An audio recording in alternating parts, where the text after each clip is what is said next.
Popularity. What is it made of? How does a person get to be popular with lots of people and have a few close friends too? Let's watch and see.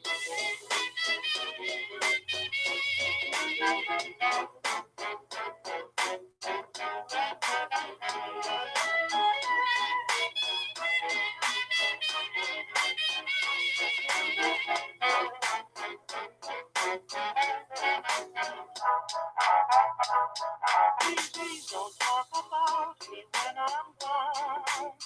Oh, honey, though our friendship ceases from now on. Please don't talk about me when I'm gone. Oh, honey, though our friendship ceases from now on.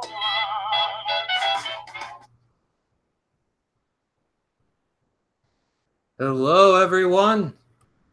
Welcome to another odd-shaped panel. It's a good one today. Yeah, today we're going to be talking about LGBTQ plus characters in pop culture. So everything lesbian, gay, bisexual, transgender, asexual, anyone that I'm forgetting that's not in the heteronormative relationships. So we're really excited to have you all here because this is a subject that is, of course, near and dear to my heart. And I know that we do have some faces that we haven't seen in a while in the group already. I see the chat going. And hey, guys, how you doing? Yeah, real quick shout out to everyone here. We got Nolan, Kyle Goldfinch, who is back with us from our Blab days. Morgan, Eric Monroe, Cal, Jonathan Peck, Corey, Eric Ossemacher, Billy Paulahan, Tom Zambino, Joe and Ashley, and Heather, if you're watching, thanks. Yeah, that's everybody, but welcome. We're going to go ahead and start getting people in here to go over the questions for anyone who didn't get a chance to see them. They are down in the description, but the first one is, what is your favorite coming out arc from pop culture, or in a television series to be specific?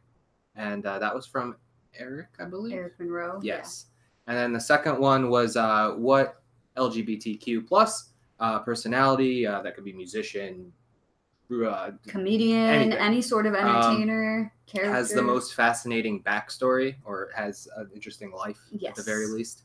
And that was from Ashley Davis.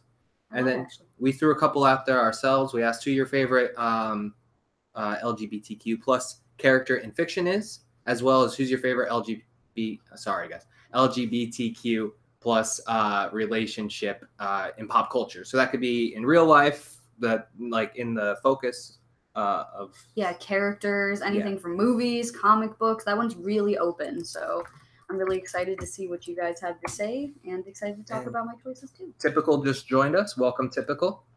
So I feel like we should go over and check with Mavis real quick to see what the lineup is going to be for. Maybe she can tell us. Oh, look at that. Next we got Nolan, then Kyle, and then Morgan. If Morgan can stay awake. If Morgan can stay awake. We'll see. Suspense is killing me. I see he is awake. I saw him in the chat. So I guess we're going to go straight into the callers and get Nolan in here. And hello, Randall. Welcome.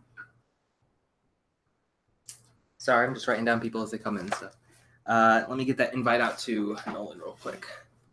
People impressed with all the stuff. I know, I'm trying. Razzle dazzle. I wanted to have it ready for last week, but if you didn't know, last week our computer died, so we have a new one. So we're figuring stuff out. We're HD as hell, as people were saying in the chat. Certainly moved up since Blab days. Oh yeah, look at this! Look at this face. It's great. Thanks, Billy. I thought you guys would like that. At first, I was gonna put some pop culture people dancing. I had some of it edited already, but I'm like, nah, OSP is about the people, not about the pop culture. So I put the people in there. Sorry, I couldn't get everybody, but it's a 50-second thing. And Tom says he is watching a movie and us at the same time, so skip him tonight.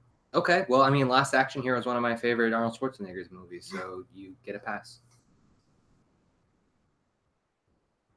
So yeah, we're just waiting on Nolan to come in. I see we have 16 people in the Oh, room. hello. That's awesome. Thank you guys for coming. We really appreciate you. And again, like, this is such an important topic, and I was really looking forward to this one. It surprised me that we've never done one of these before. So I'm really looking forward to see what everybody has to say, because really there are so many wonderful people and characters that we get to talk about tonight. So Nolan, call us. Kyle, if you have a Gmail account, you know what? If log in the Google Hangouts, and then we'll send you a link to click, and then you'll be able to join the call. Yeah, we That's sent the an easiest invite out to Nolan. We're just waiting for him. Some people save into Google's / YouTube's thing, and some people don't for some reason. Yeah, Blab was easier, to be honest. Yeah, because then people just popped in. Here it Speaking of popping in. Hello there. Hello. How you doing today, buddy? I'm doing pretty good. How's it going with you guys? We're doing splendid. Dandy as a lion. Oh, So, did you have a chance to think of some answers for these questions? I absolutely did. I have them noted here. All right. Well, question 1 from Eric Monroe. Right? From Eric Monroe. I was leading you. Okay, but from Eric Monroe. Which character has the best coming out arc in television? Well, I haven't seen a lot of coming out arcs in television, mostly because I don't watch a lot of TV because of school and reading and stuff. But one that really sticks out to me is because I've been spending a lot of time with my little cousin now. I've been watching a lot of Disney Channel. And there's a show called Andy Mack that features one of Disney Channel's first ever coming out stories. And when this happened, it made like national news. And it's about a character named Cyrus who is friends with another girl in the show. And they realize they both have feelings for the same guy. It's played off very adorable. It's really cute and a really powerful story for like Disney families to see. And like, if that's like a gateway to more representation for even Disney movies, then I'm all for it. That's awesome. Yeah, you're getting some love from Kyle in the chat with your choice, and also lots of talk about your tiny ponytail going on in the chat. I'm sorry, it's so bad. I wanted to try something different, but my hair's way too curly. It's better than anything I could do with a pony. It'll be alfalfa up here. Yeah, but you got like you have shorter hair though. Nice. I was trying to help. What was your choice for that question? My choice, Nolan, is from Doctor Who. Which I like. There's a character who the actor, Mark Sheppard, he's from Supernatural, if you're not familiar with him. He's from a million things. He's in Battlestar Galactica. He's like the sci-fi dude. X-Files. Firefly, he was Badger. Anyway, he plays a character called Can Everett Delaware III. Sorry, I had to look because it's a long name. And, you know, being gay isn't like the headline for his character. Like, we know that he got kicked out of the FBI because he wanted to get married, but for some reason that didn't mesh well. Because this is set in, like, Nixon times. Exactly. So. And then he goes and he does everything, and he helps, and finally Nixon goes now about the marriage is she black? And he goes, he is. And then you realize, oh, he's gay too. It was a really nice ribbon on his character. And I didn't expect it, but it doesn't matter at the same time. You know what I mean? I get you. Yeah, it's weird.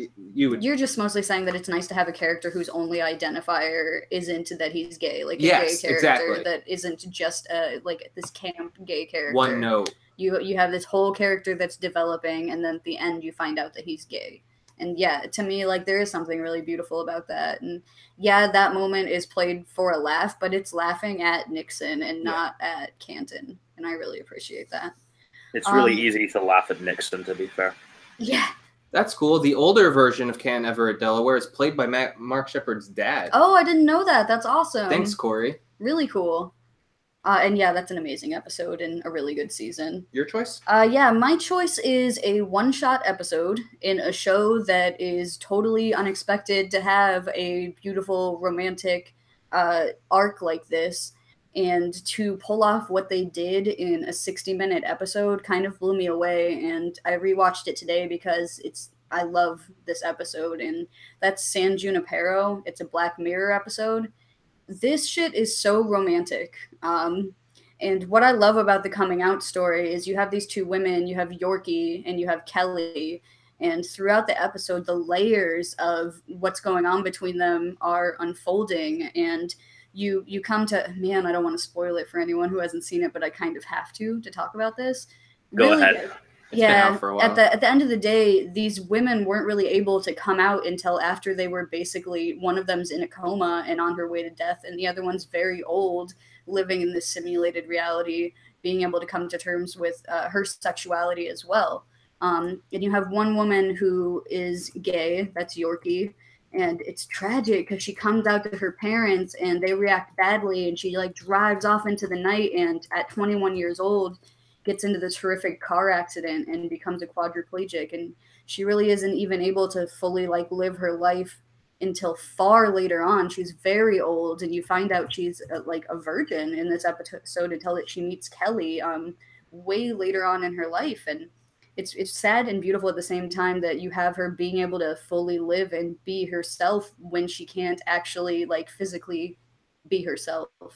And everything is gorgeous about this. It didn't feel like queer bait or like just an excuse to have these two women kiss each other for the male gaze. Like, it felt like a genuine, romantic, and realistic love story between two women.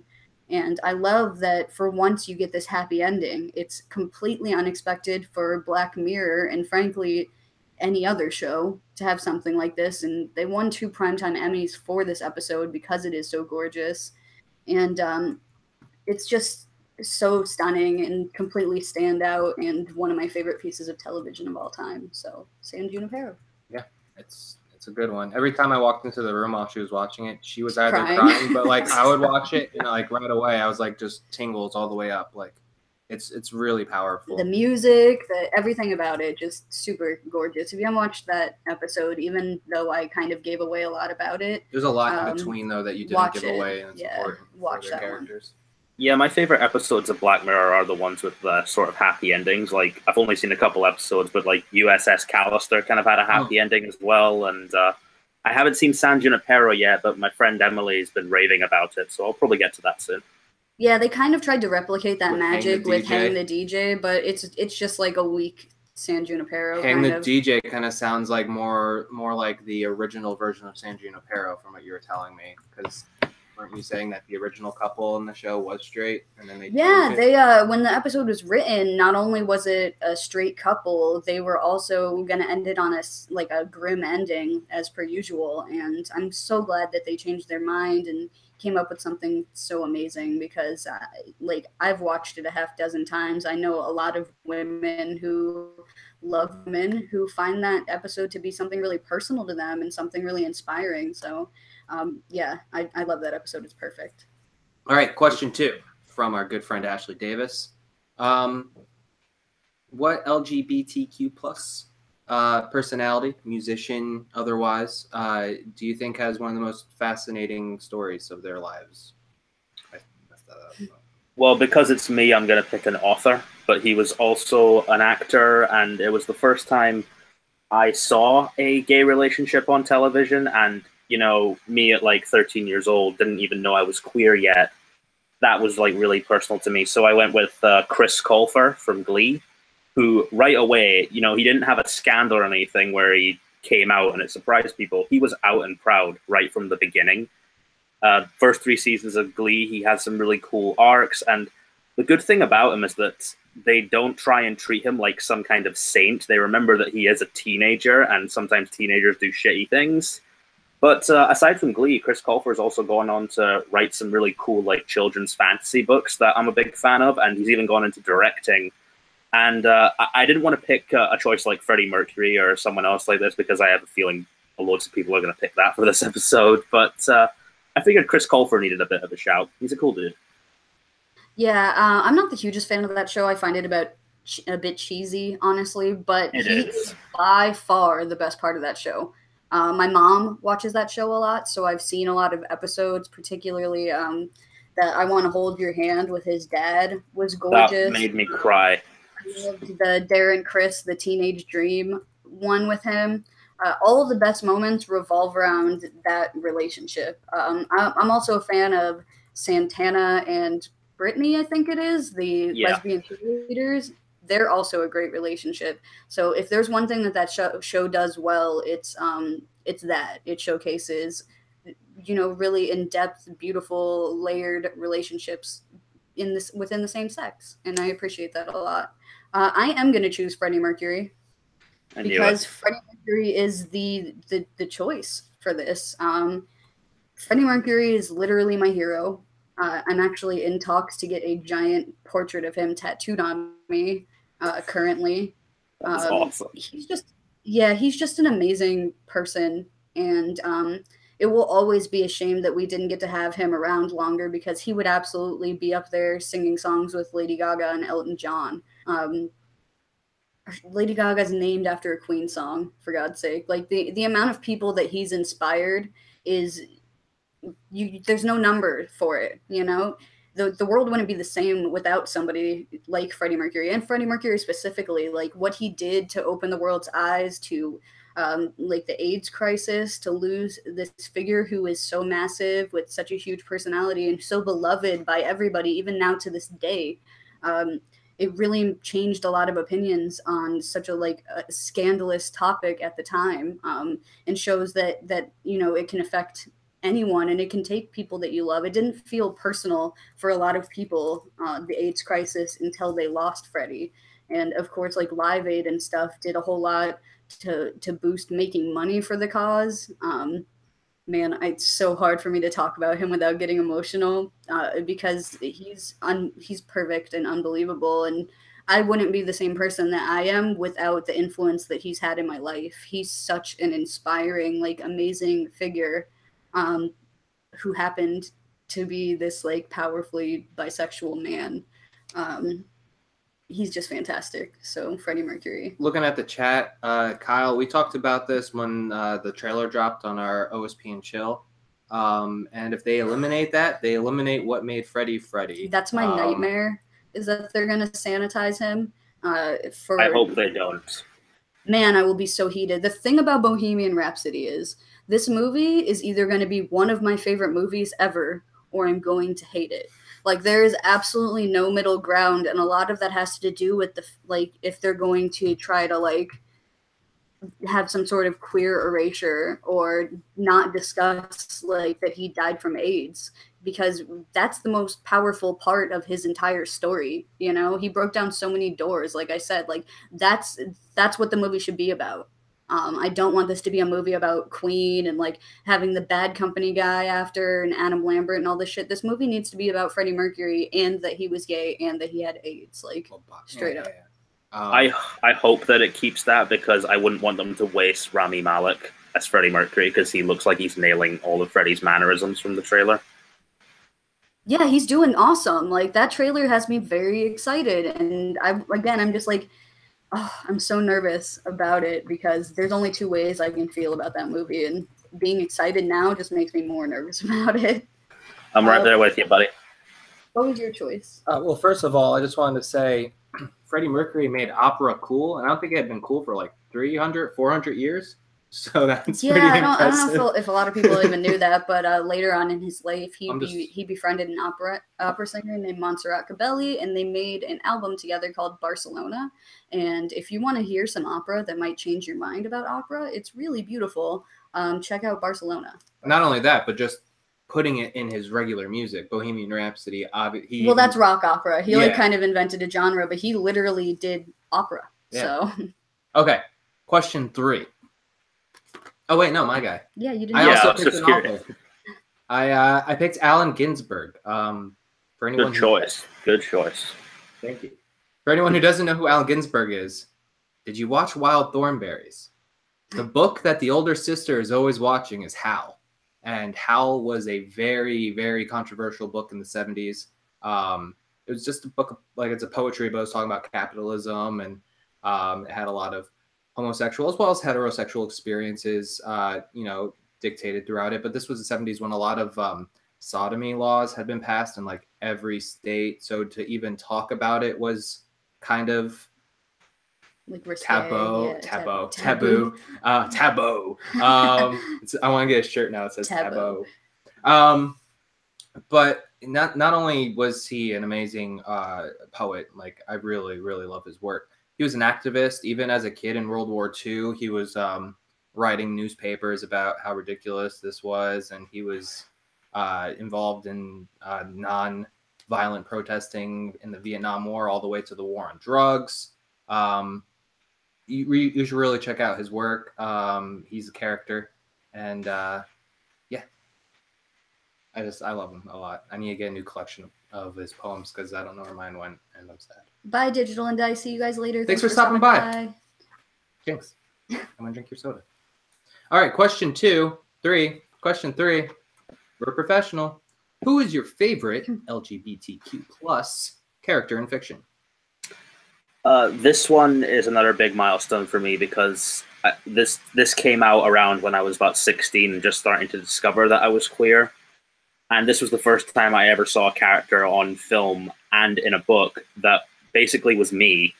And that's Patrick from Perks of Being a Wallflower, who's easily the most likable and most fun character in that movie. Ezra Miller does a great job portraying him. In the book, he's even better. He's just this really likable guy who instantly makes a room light up as soon as he walks in there. And you know, seeing that kind of comfort, like sort of hanging around with your friends and making jokes and having all this rock music and having it be Ezra Miller, who was known at the time for being like creepy, we need to talk about Kevin kid, to see him go from that to playing such a likable character in Perks of Being a Wallflower and to show me that, hey, there's a guy who's exactly like you, that's got to be my pick. Yeah, that's a good one. Have you seen Gonzo? I haven't, no. That's another Ezra Miller film, and he's somewhere in between Wallflower and We Need to Talk About Kevin. On more of the Wallflower side, because Kevin's creepy, but you should check it out. But yeah, great pick. He was awesome in that movie, and he was such a good supporting actor to the main lead, who I forget. Logan Lerman. Yeah, I know Emma Watson was in that movie. Yeah. Typewriter. What's your pick? My pick? I was gonna let you go first. My pick is Charlie from Supernatural. She's a badass. Yes, that's me on film right there. That is like that's me. I love her. She's awesome. Continue. She's portrayed by Felicia Day. She's a badass. She has, and it takes a while to get there too, but she has like a little tryst with like the fairy queen at one point, which is really cool because she's like, she has a tattoo of Carrie Fisher dressed like Princess Leia straddling a D20. Like, this girl is my fucking girl. I love her. Yeah, but she's badass. She's smart.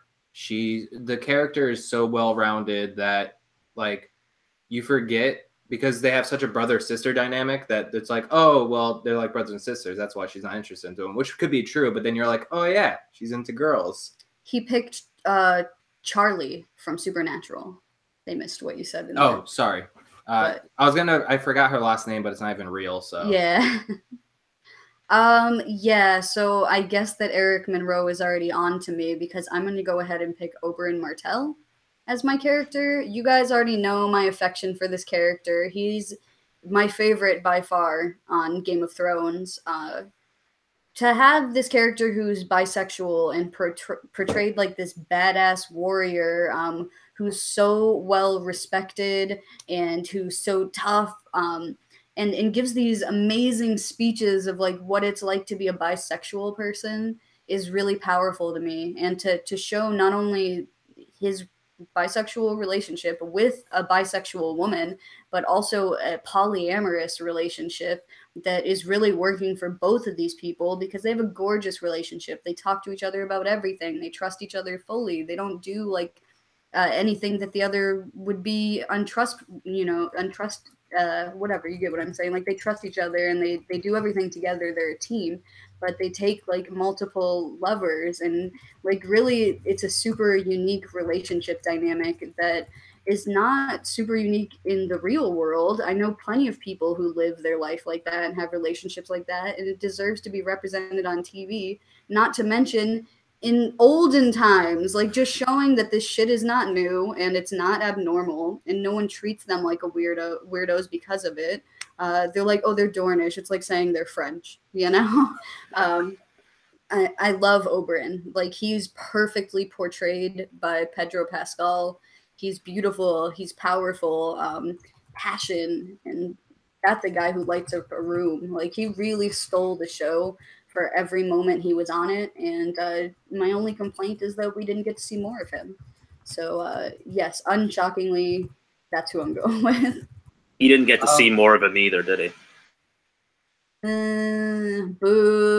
Boo. You don't get a question. Too soon. I also love how honest he is with himself. Like, not many people know what they're about. You know what I mean? Like, a lot of people spend their lives figuring that out. And Oberyn is just like, nope, this is who I am. I have no qualms about telling you about who I am.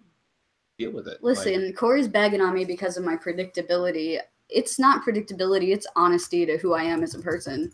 If I'm going to have a YouTube show where I talk to people about stuff that matters to me in pop culture, then I'm going to, not venture into far reaches of what I think that people aren't going to expect me to choose. I'm going to stick with what really matters to me and talk about the things I really care about.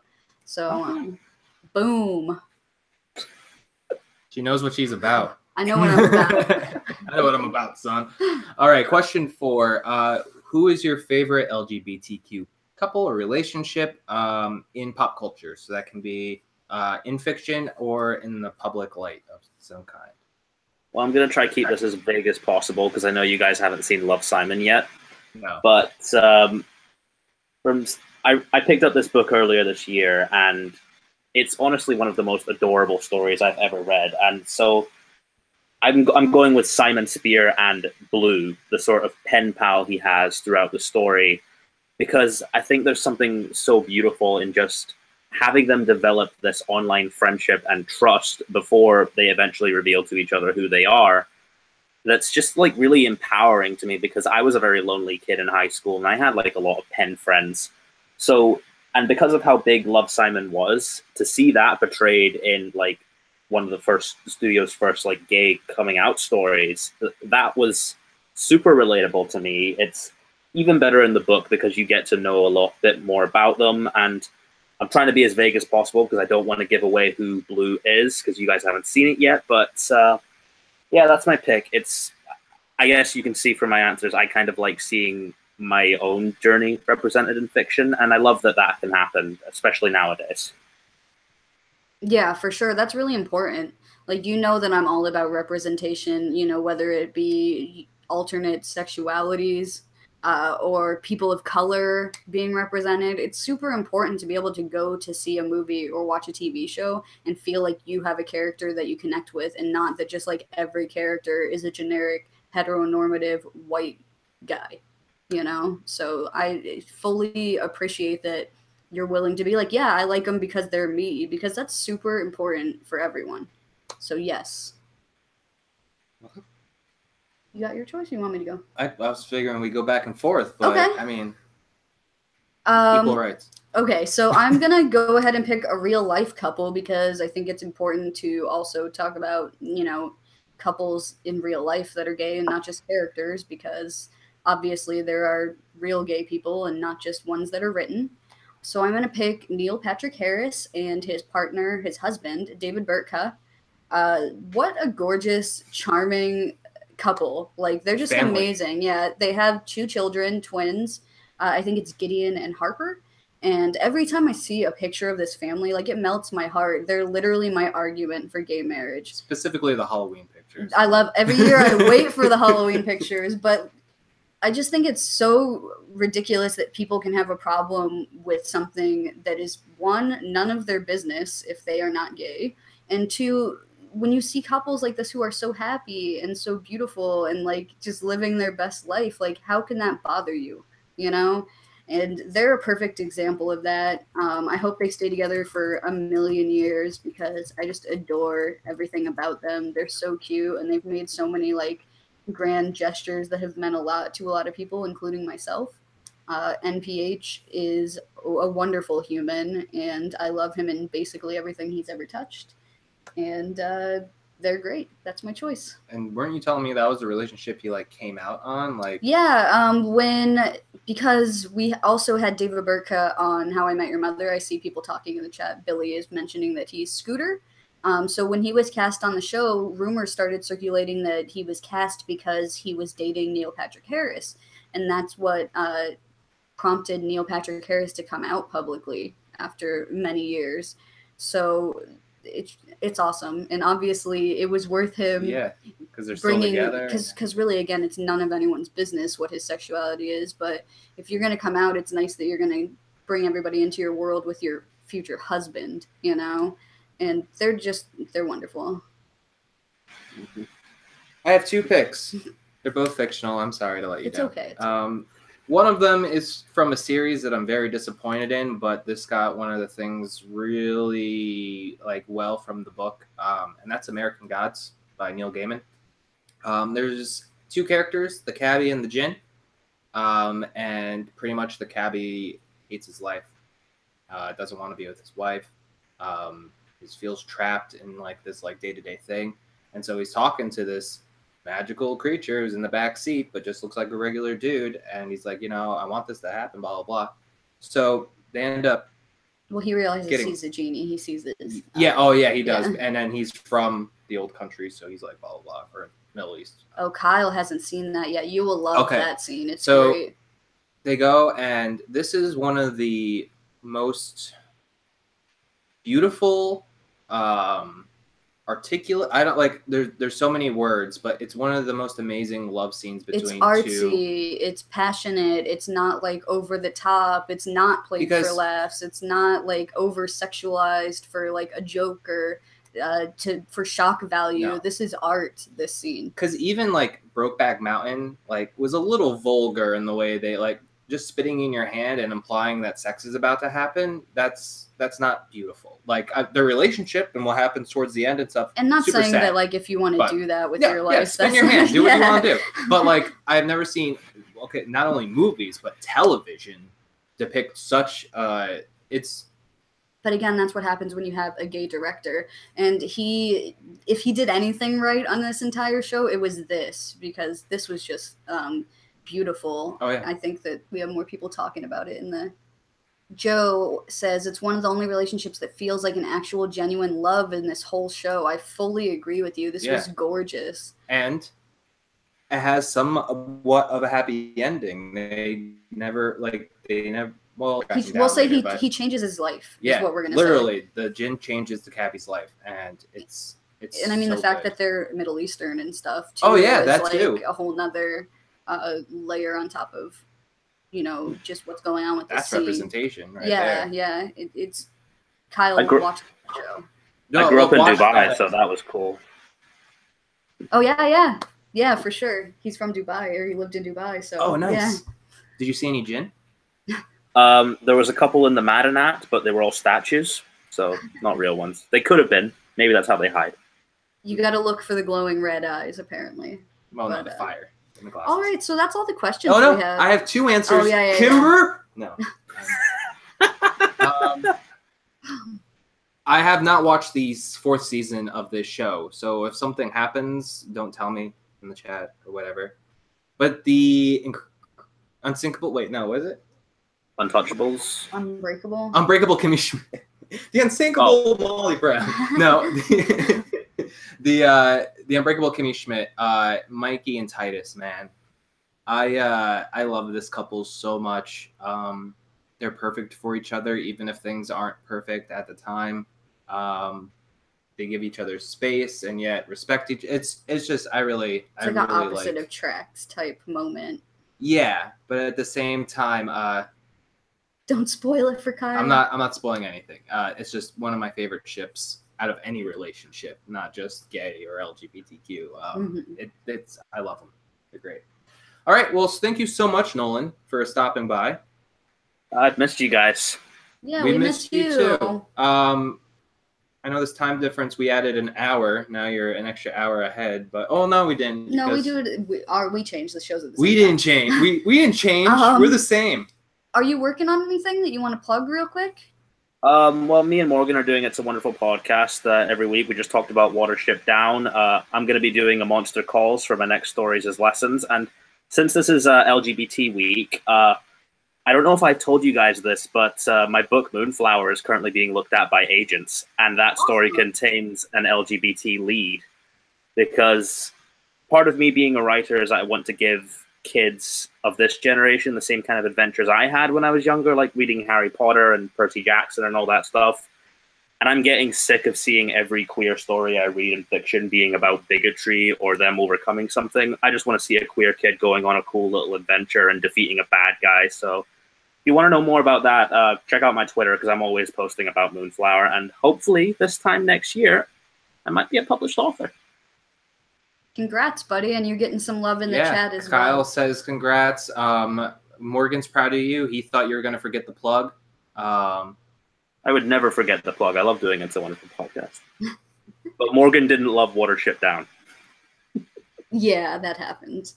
But all right, buddy, and I'm looking forward to starting up the Doctor Who show with you again too when that comes back around. So I didn't forget about that. That's a whole mess there. We'll have to do another list or something, villains, perhaps. I'll hit you up. Good, soon. I can talk all about the Master. Yes. All right. Well, we will see you soon, buddy. All right. See you later, guys. Talk to you later. And I believe next we're going to be having... Well, let's ask Mavis. Since that's a thing now. Up next. Oh, I hit the wrong thing, guys. Up next. Shouldn't ask Mavis. She's unpredictable. She's unpredictable. No one trusts her. We got Kyle, then Morgan, and then Billy. Look at that. Look at how professional we are. Not that much. Okay. Well, Kimber just disappeared. I don't know where she went. Scared. Let's see here. Oh, hey, Buddhist chick. Welcome. Thanks for stopping by. Happy Pride Month to you, too. And let's get Kyle that invitation.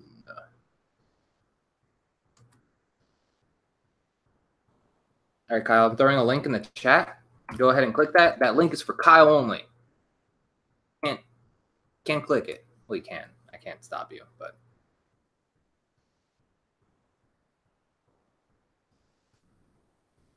So I did my best to put up our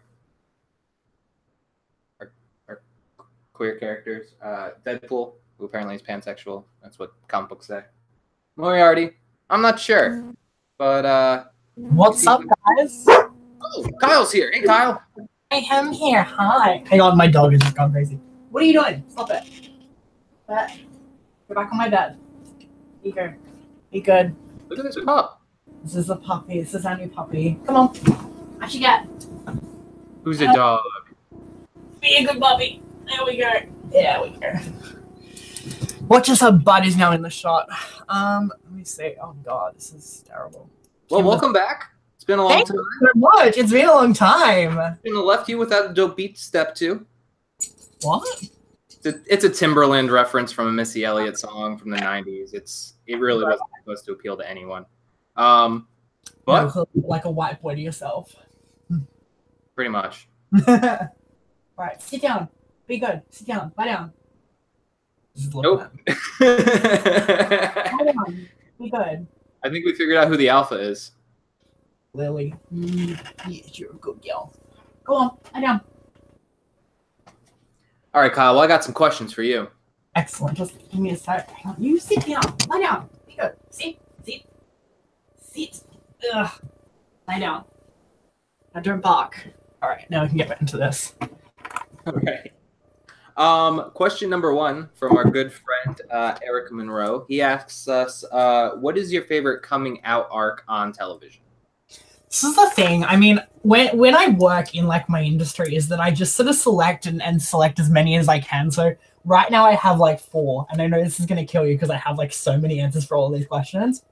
So I had Alec Lightwood from Shadowhunters, who I think is, of course, because I think his whole storyline is like amazing.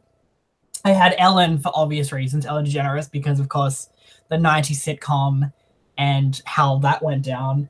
And then I don't know if you know a show on MTV that was going for like 3 seasons called Faking It. So they had one of the first intersex characters on the show, and they had a really interesting storyline with that. And then Noah was one of the first trans characters in the show's history. So, or really one of the first openly transgender characters that we saw. So I thought that was a really amazing, character to have. So I almost picked Ellen too, because that just seemed like an obvious choice, because not only did her character come out in such a absurd way on the show in an airport, accidentally talking into a microphone and telling everyone in the airport, she tells everyone in the world that the actress, herself, is gay as well. And that's so cool to be able to do it both at the same time. You know what I mean? I think it's really good. I think it was a really it was a really pivotal moment of sorry. It was a really pivotal moment in like LGBT history. They'd be like, to have something, it was almost like a bit of a slapstick scene, but it was one of the most important aspects and sort of grew from there. And then you just reminded me of Twin Peaks in the 90s had one of the, I'm going to say one of the first, but had an open transsexual character played by David Duchovny, who was like an FBI agent, and she was a badass. And then she comes back later in the series recently, and she's like running the FBI now, and it's cool. It's really cool.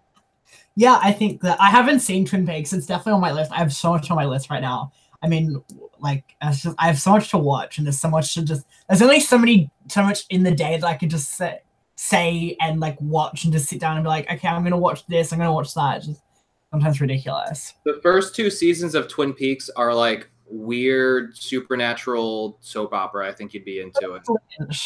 It's David Lynch. I mean, when is it not weird? I mean, Cross, who did I remember when I was in film school and I studied Razorhead. Yeah, and I was like, I just almost walked out. I was like, I've never seen a David Lynch film before. It was ridiculous. I was crying. I was like, what the hell is this? And also going to the fact that I also have Asperger's, and I was like, this is not going to work for me. So I just like literally ran out of the room while they were watching Razorhead, and I was like, I can't do this. I'm sorry, guys. You didn't even watch the ending? I didn't watch. Well, it was only one scene because it was an assessment for our class. Oh, okay. It was the scene with like the weird black and white thing, and I was like, I can't. I'm sorry, this is creepy. And then there's the baby, and I was like, no, my God, no, please stop. Well, there's no black and white babies on Twin Peaks, so you should be just fine. Our second question was our good friend Ashley D. Background, I can hear. Mm-hmm. What? I don't know. I hear an echo.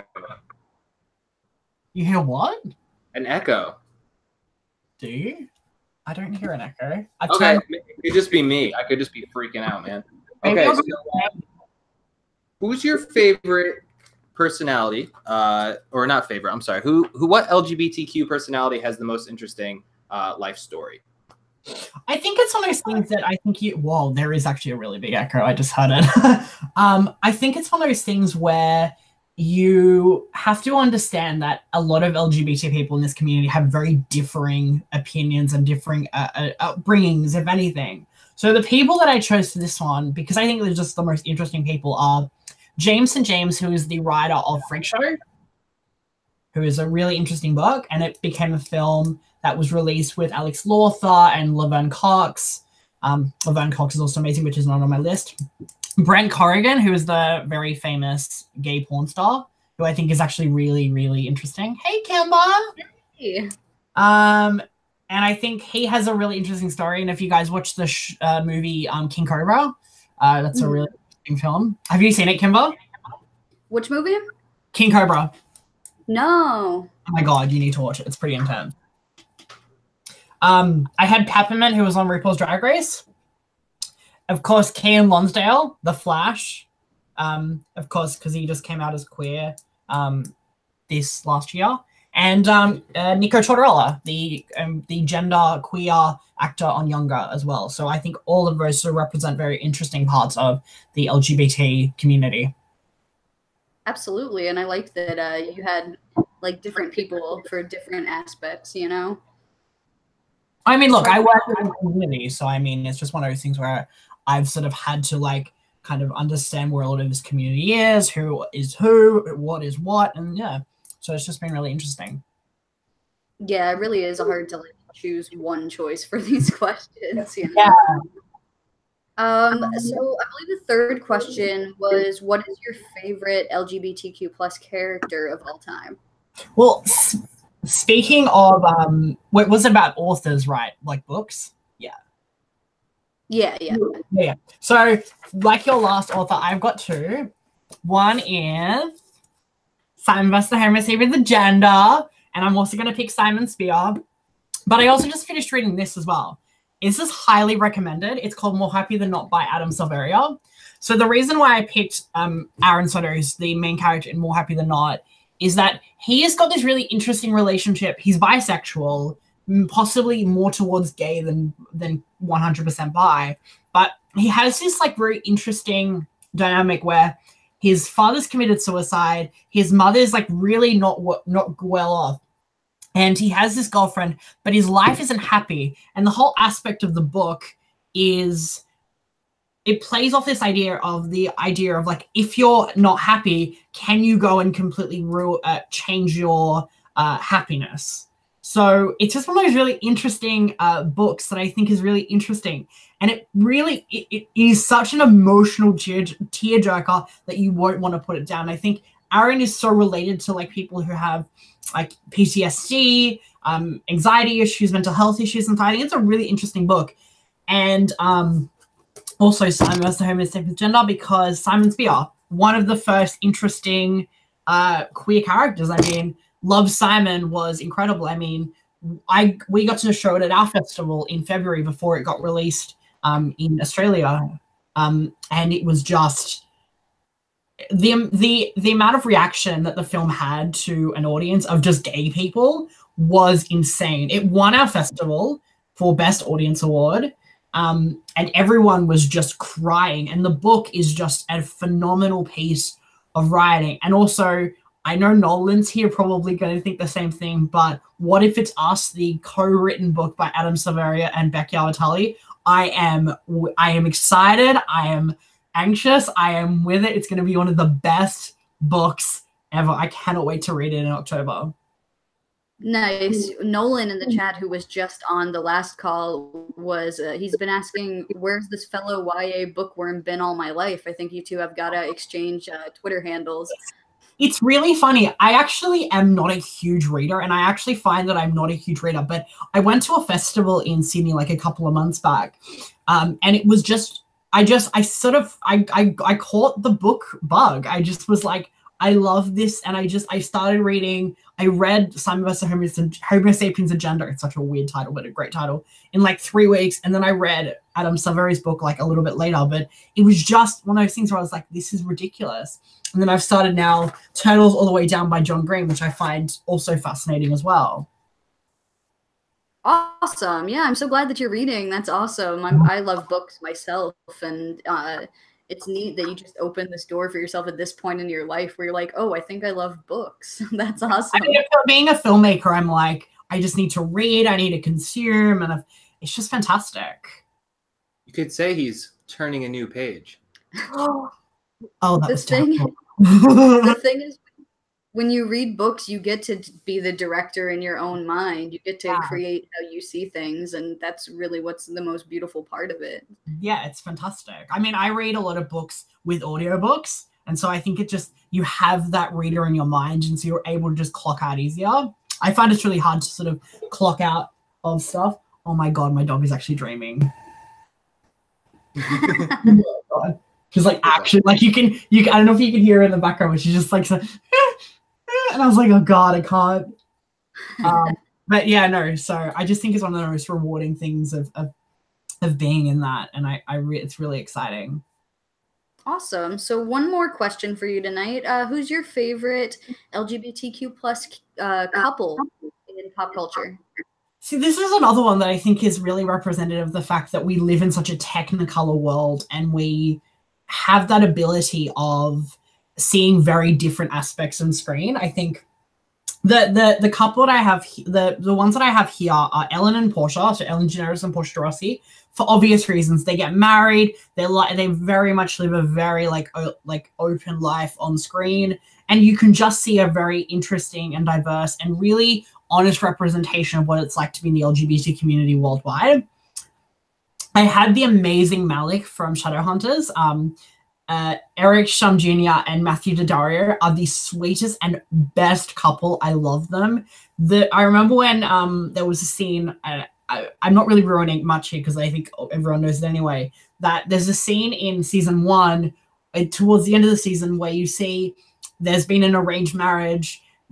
His parents want him to marry this girl, and he's just like, nope, I cannot, you cannot do this. And so he just walks up, he sees Magnus there, and he just kissed him in front of everyone. And it was the best sort of scene. It was like part kick-ass and part like I don't give a flying, you know what I mean.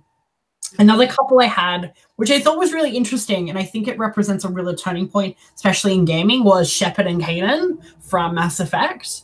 I think when we think about LGBT representation, we think about a gay male being a little bit feminine, not much mask. And so when we saw Shepard, especially dating Kanan, especially the sort of love scenes that they had in the game, it was really interesting to sort of see the dynamics about what was going on, and just really seeing a character that was so masculine and interesting and stuff like that.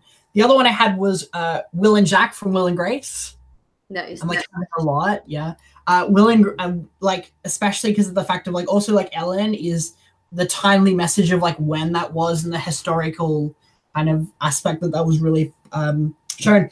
There's a new show as well. Was Will and Grace. But the last one I had was Kat and Arena from The Bold Type, which is on Freeform.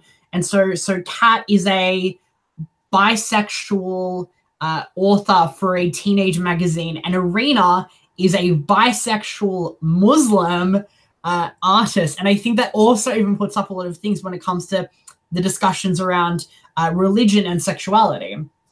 And so I think that those characters really represent a very changing face, of sexuality in regards to the changing face of what it's like being both religiously faithful, but also being sexuality open with your sexuality.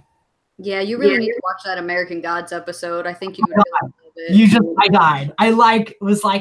It's been on my thing for a while. My friends at work have been like, Kyle, you need to watch this. It's incredible. But yeah, no, I need to watch that. I would recommend reading the book. Now that you're into books, it's just they get a lot wrong in the show. That they get right. They get right. Yeah. I wish that I could read books, but right now, I don't know if you can see, over there is literally all of my books that I need to read. It's ridiculous. I bought so much. I bought $200 worth of books when I went to the festival I was at, and I just was like, I'm going to be reading for a while. I'm going to be reading until the end of my life. Also, I wanted to say that I could tell that Mass Effect had a big impact on you because you brought up Shepard again for our video game episode.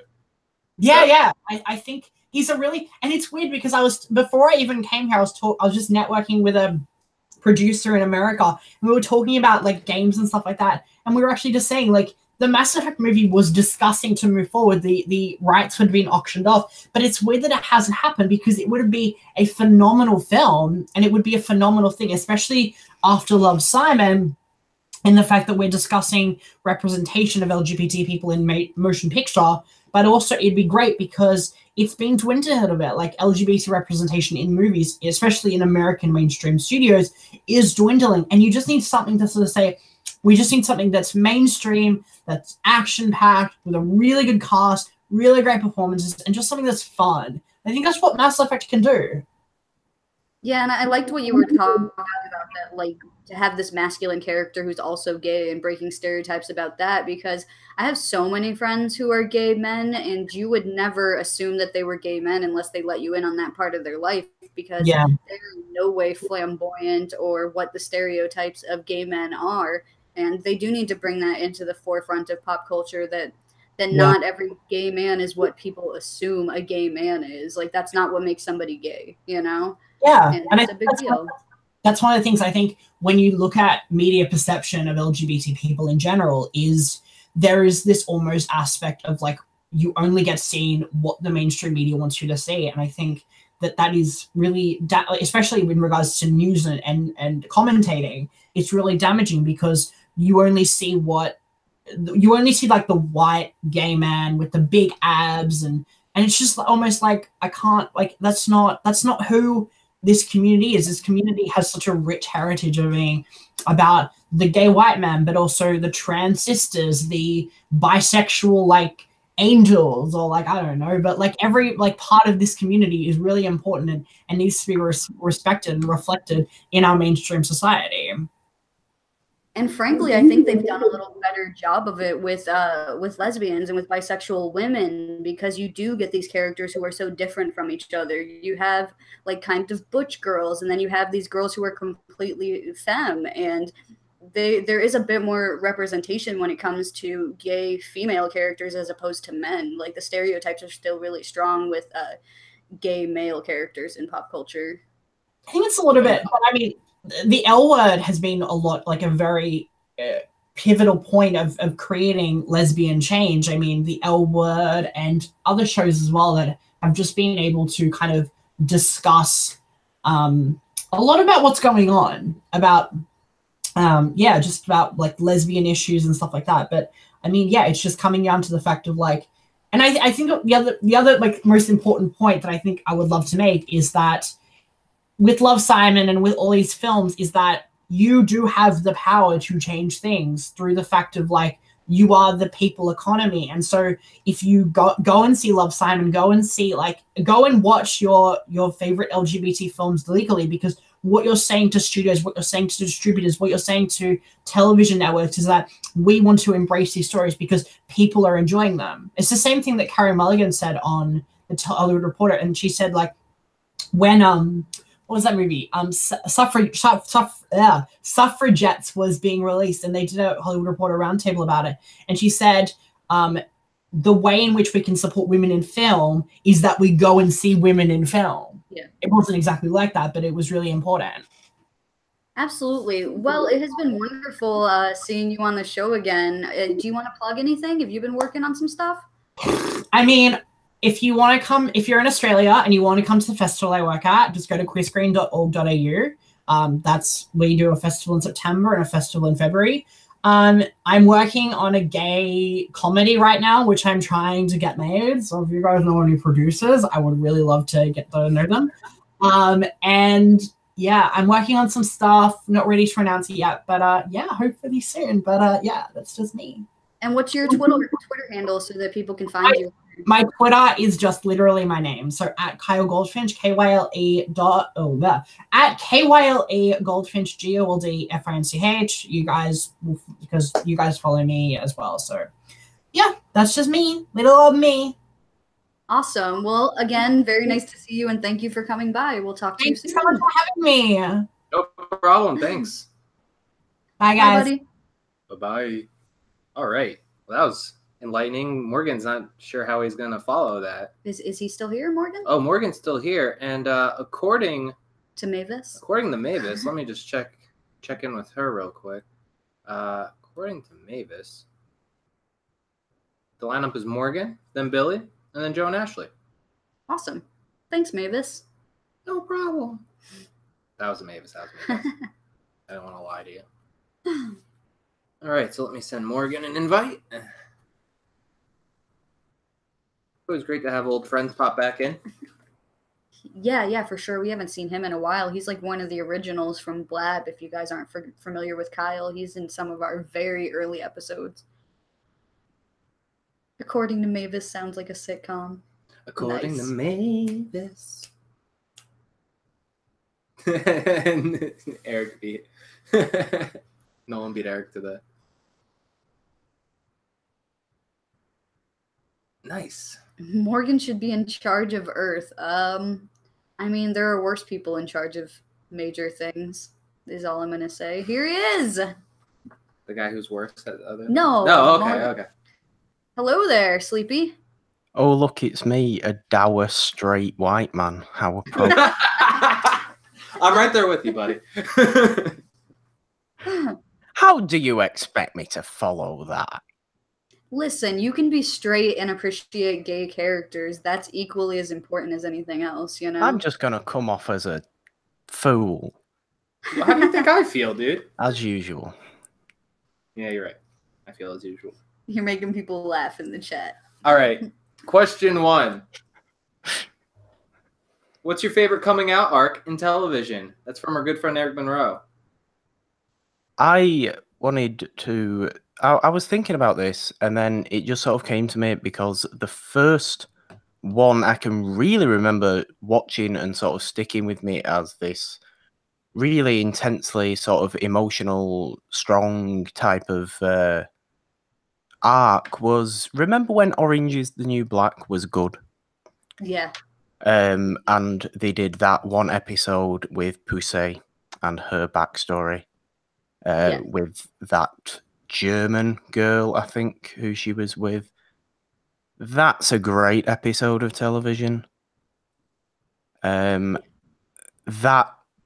particular sort of arc, again, like the first one that just came to my mind, so obviously that has stuck with me more than any others that I've seen. And it was probably, to be honest, I know it's obviously quite a late one to say it would have been the first time I'd really seen something like that on screen. I know it's quite late in my life to have said that, but I'm not like... I'm at fault for not watching so much LGBT stuff. Maybe fair, Morgan, you watch all old movies. That's true. That's true. I mean, maybe it's because, like, I don't know. There's probably way more available than I realize, but there's stuff that does stick with me, and that's what stuck with me there. Yeah, I'm surprised that Orange is the New Black hasn't come up earlier, to be honest. I considered a couple answers from that show as well. And in a show that is filled with lesbian relationships, and obviously we have a transgender woman, which I love what they did with Laverne Cox on that show, because they have her actual twin brother in real life playing her pre-transition. Like, that's amazing and really super effective. But that show does a lot of things right, particularly early on in the show. Poussey is by far my favorite character. Yeah. Followed shortly after by Eric Monroe's favorite, Nikki, who is probably the one I see more of myself in. But Poussey is wonderful, and she's really a lot more down to earth than a lot of characters on the show, and she reminds me of real women in my life that I know, like Sweet D, for instance, if you guys remember her.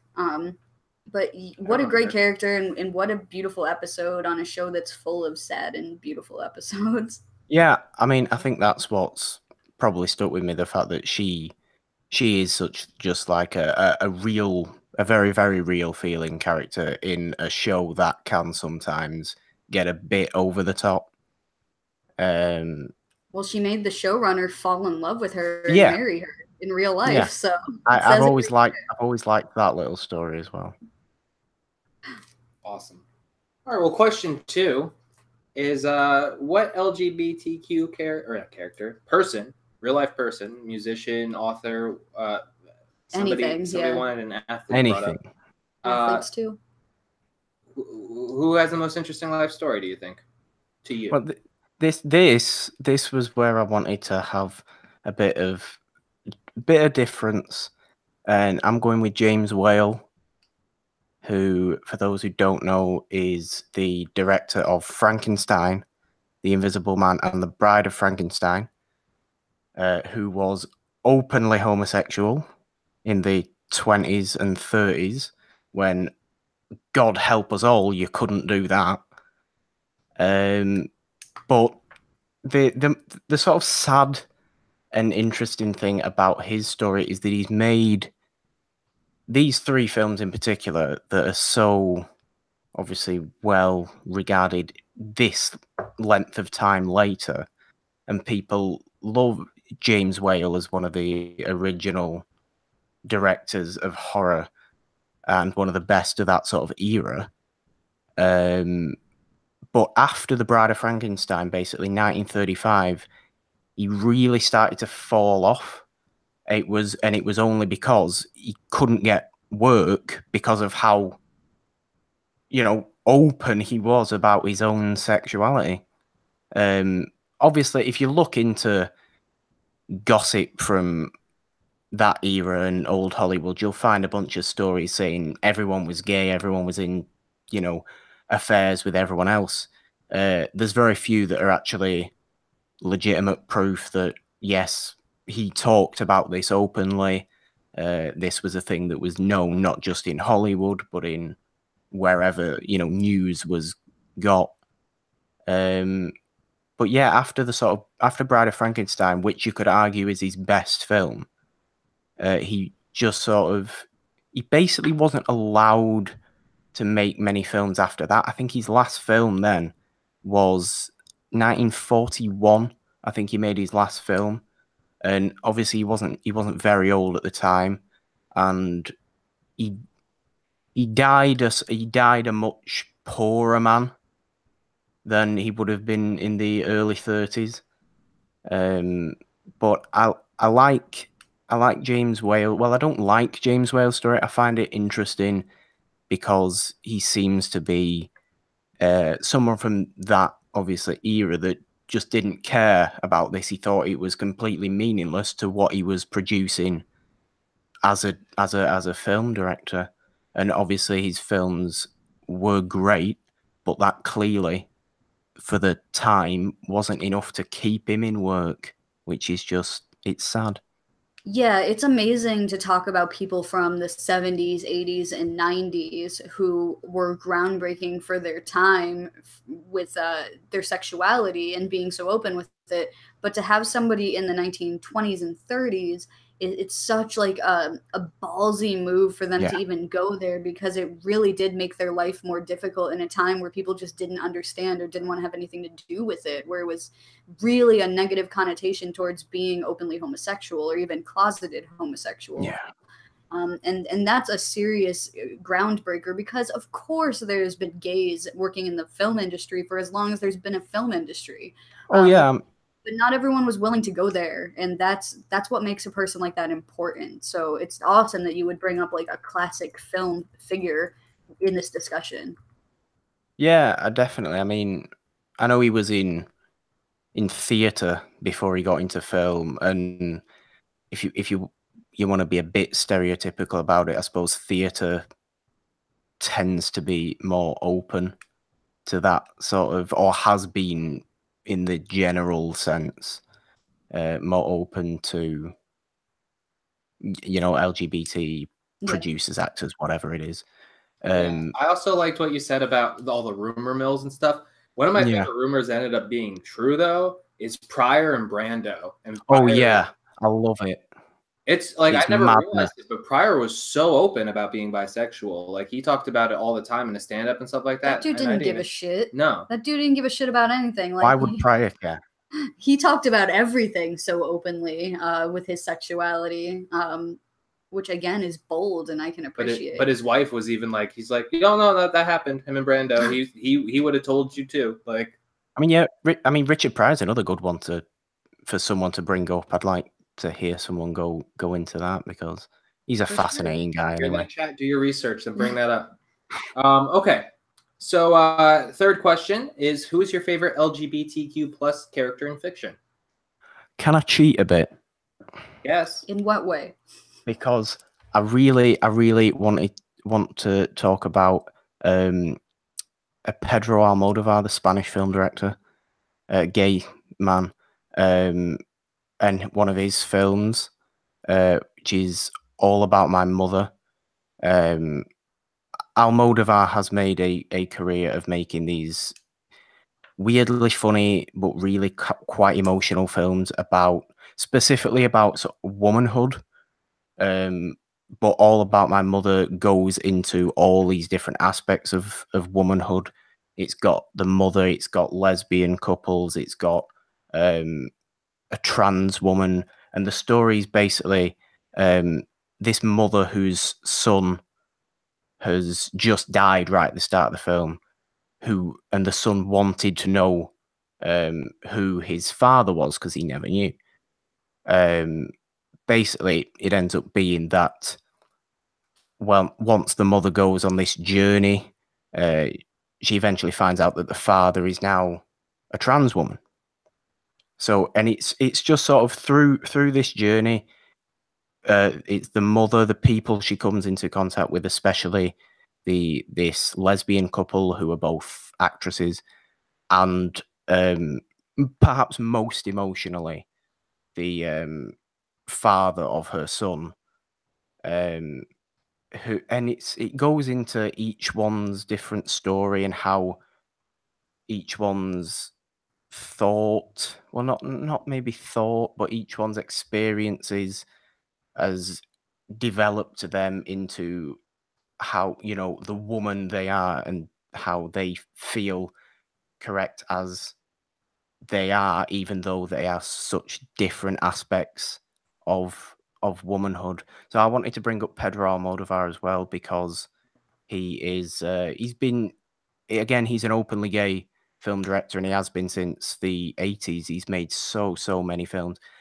This is his best that I've seen. I've seen maybe 5 of his, but this one in particular I wanted to bring up now because it is the one that deals most with LGBT people.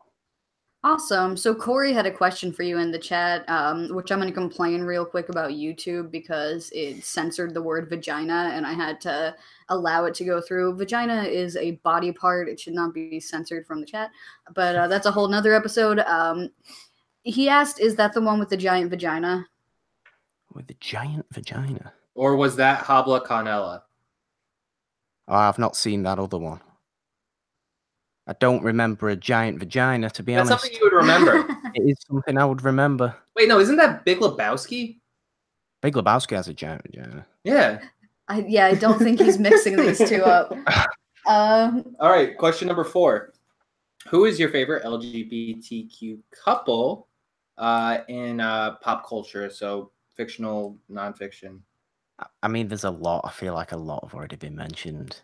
A lot of the sort of big ones that everybody just tends to love because they're just so nice to follow people's stories. You're especially with MPH and David Burtka.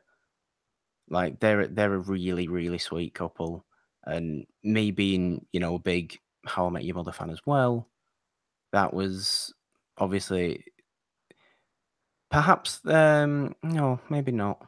Scratch that. But you know, sort of like when you found out that the actor who played Barney Stinson was gay, it was just kind of cool. Oh, that's really nice. But I'm gonna go the sort of weird, not weird, route and say Harley and Ivy, because they're a really sweet couple.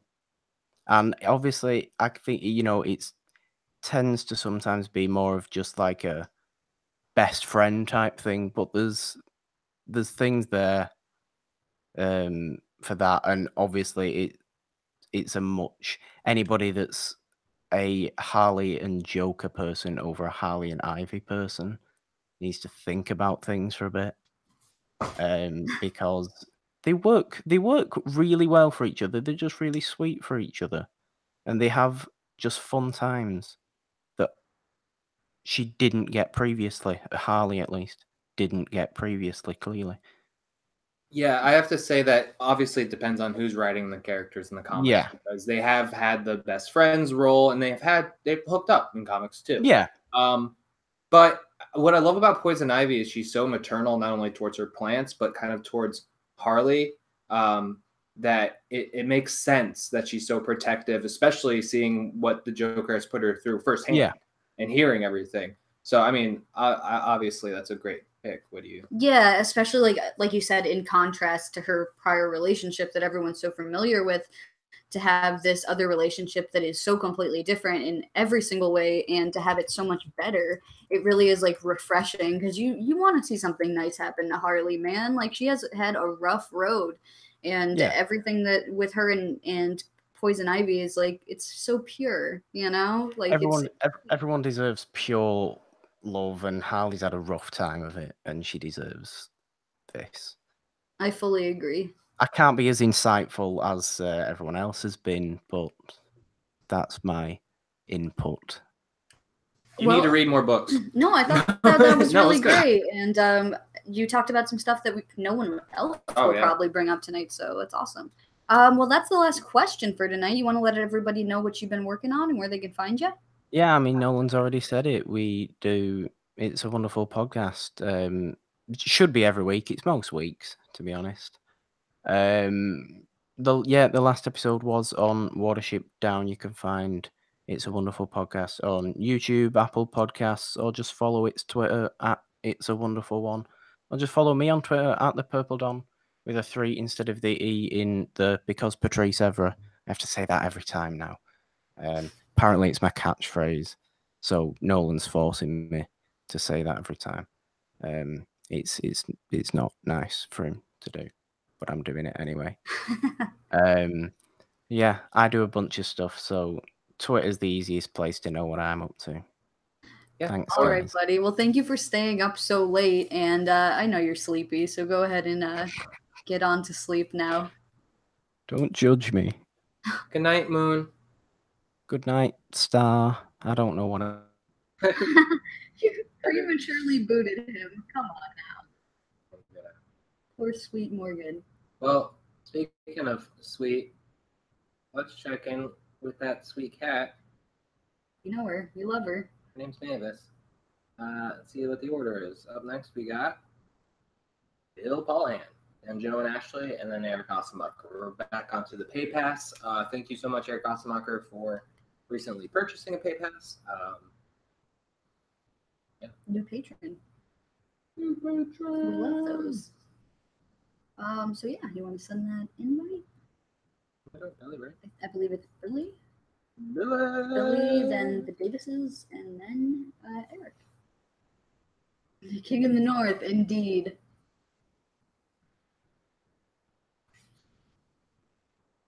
Man, we're getting some Blab regulars in tonight. Yeah, and like the room is still really full. Thank you so I much love for you guys watching. for being here for this one. Hey, Billy. Hey guys, what's up? What's How are up? you? I'm feeling pretty gay tonight. As in happy or Both. Oh, are you coming out on the show? Because that'd be amazing. Not as gay, but as bisexual. Yeah.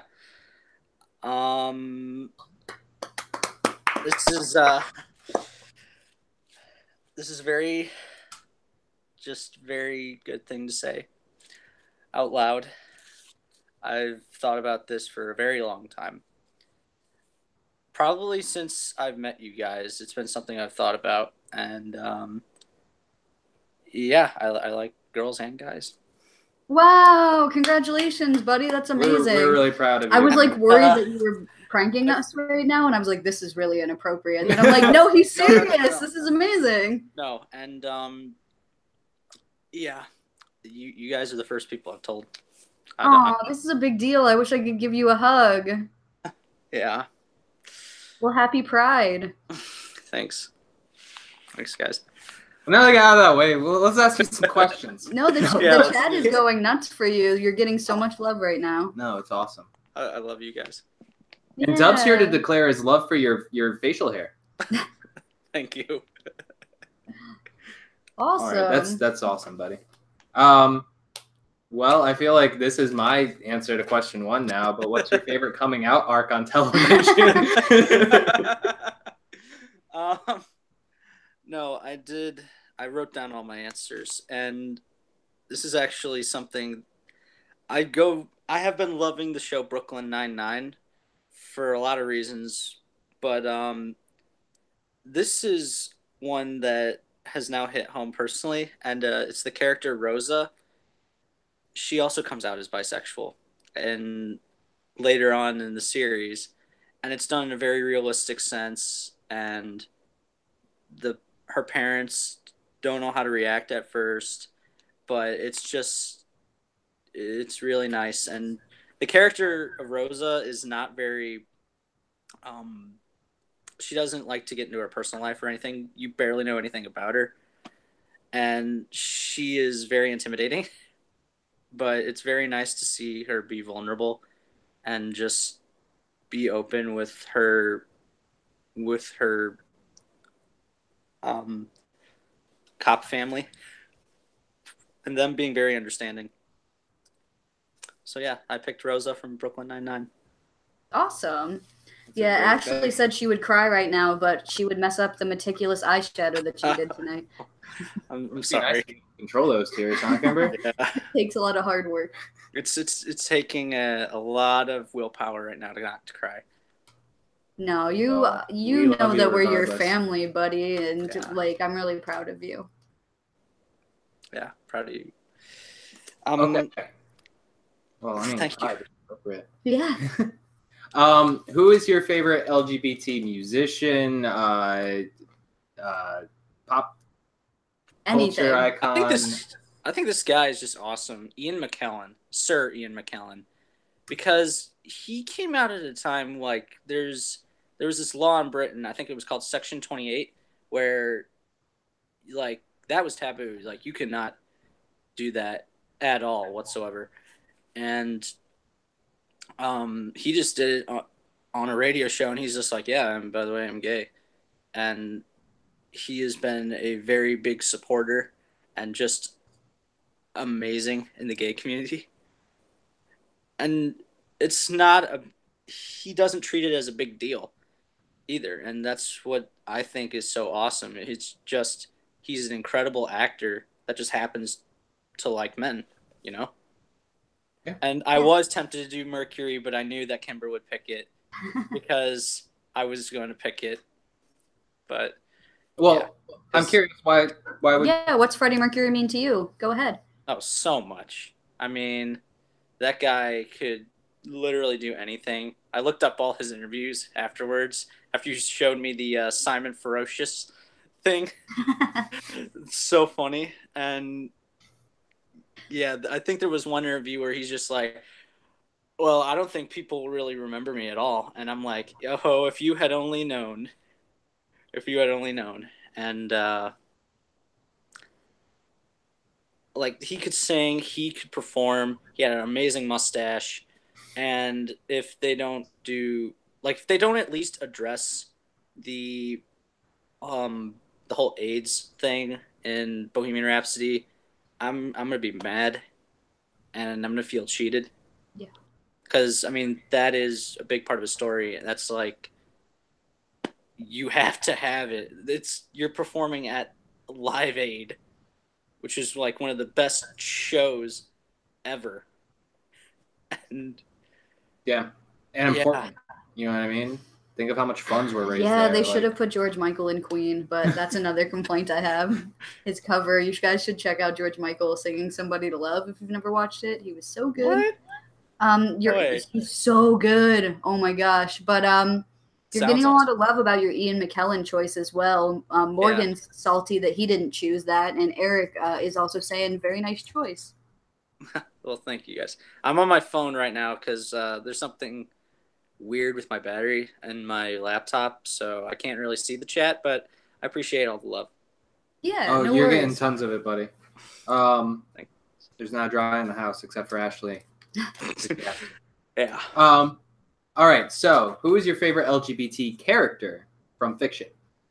Omar from The Wire, and Omar is just awesome. Like he is a badass anti-hero, but he does have an awesome code, and like he will kill bad people, but there are certain lines that he will not cross. And he just happens to be gay, and again, it's not treated as like a super big deal, but unless he treats it as such, like if they want to explore it for an episode or not. But yeah, Omar from The Wire, and I was excited when the actor was in Boardwalk Empire. Michael K. Williams, yeah, that's the guy. He was going to be in Solo originally. I was so disappointed that they recast him, but yeah, Omar is just the man. Omar's coming, and also just watch The Wire. It's amazing. And Boardwalk Empire. That show's really good. Yeah, TJ's literally watching it like this because he's catching up on The Wire right now. Yeah, Steve Buscemi in Boardwalk Empire also very intimidating. You wouldn't think so because he's Steve Buscemi, but no. Performance. But yeah, I like what you were saying about this character. Like, they just happen to be gay. Because honestly, like, that's really how it works. You can't control who you fall in love with, and you can't control, like, how you're wired, you know? No pun intended. But yeah, you're just gay, or you're straight, or you're whatever preference you have, and that's it. And sometimes they do play it up over the top on shows, and I do appreciate when it's a little more toned down, and it's a little more just like, yeah, here's this whole amazing character, and they're gay, you know? Like Titus from Kimmy Schmidt, he may check all the things off of, like, the stereotypical, like, gay person in media, but at the same time, you see a bunch of things, like, you wouldn't think, based on their portrayal, usually, that some of them are slobs, and he is, like, the slobbiest, messy, like, it's so cool how he has these flaws that you wouldn't usually associate with gay characters, so that kind of justifies the other stuff, you know what I mean? But yeah, I mean, agree like, with you can have characters that are like Titus and who are really, I just like, don't want flamboyant, but carbon copy. they just have to be more than that, you know? Yeah, the 90s were the worst example of that. You know, the gay best friend, like Will and Grace, which is also just a terrible show. Yeah, You'll know in a second. Yeah, but that is how it should be. You know, treat them as a character first. And yeah, Titus is amazing. I would love to meet. I would love to meet him. I would just freak out. Yeah, Titus in real life hit on my uncle's boyfriend. True No story. way. Yes. That's awesome. I think we got one more question for you tonight. Who's your favorite LGBTQ plus couple? Okay. Thought about it and went with Willow and Tara from Buffy. Because, I mean, it's just a beautiful relationship about, like, how they really were perfect for each other. I mean, Willow helped Tara, you know, feel confident in herself and in her abilities and all that stuff. And they both came to care and respect each other as people. And again, they just brought out the best in each other.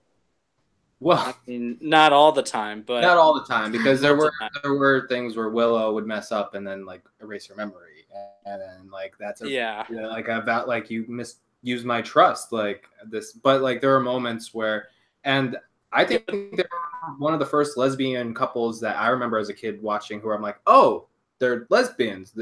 These two are dating, and, like, all the supporting characters were supportive in the show. Like, it didn't get it, but to see that relationship, were supportive. You know what I mean? But none of the other characters made a big deal out of it, because up until then she was into Xander. So, but she was figuring herself out. Was she bisexual or lesbian? She dated a guy and then was a lesbian. She dated Oz, and then afterwards she realized that she was gay.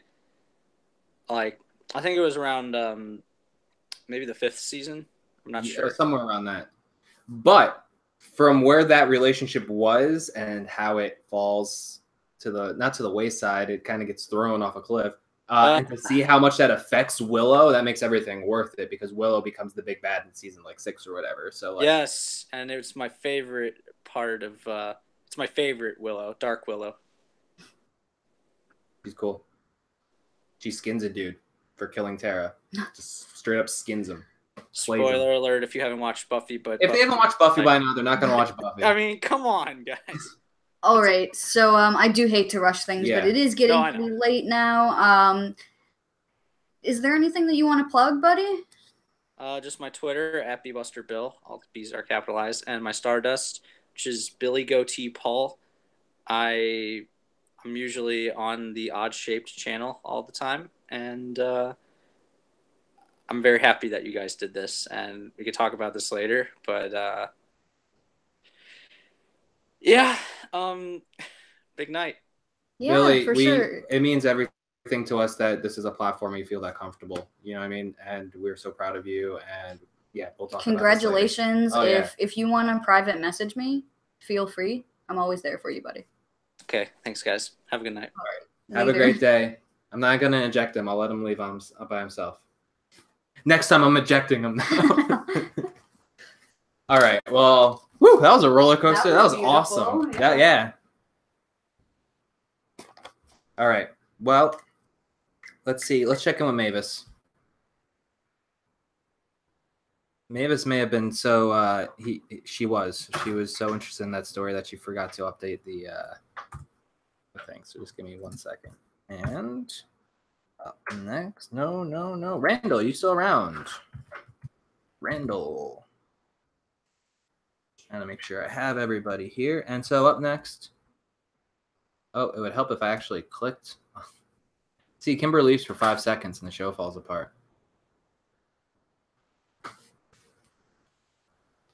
And up next, we got Joe and Ashley, Eric Ossemacher, and then Randall if he's around. Let's get this going.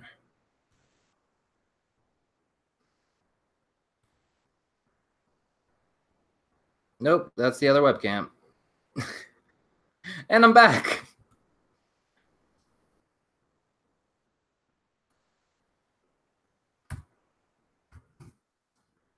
All right, Corey, thank you so much for stopping by. Good night, Morgan. Have a great night. Again, thank you for stopping by.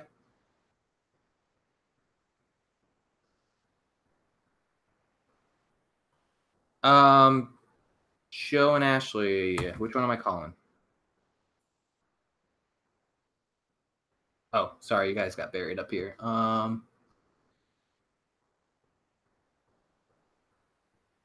Okay, I'll do the link.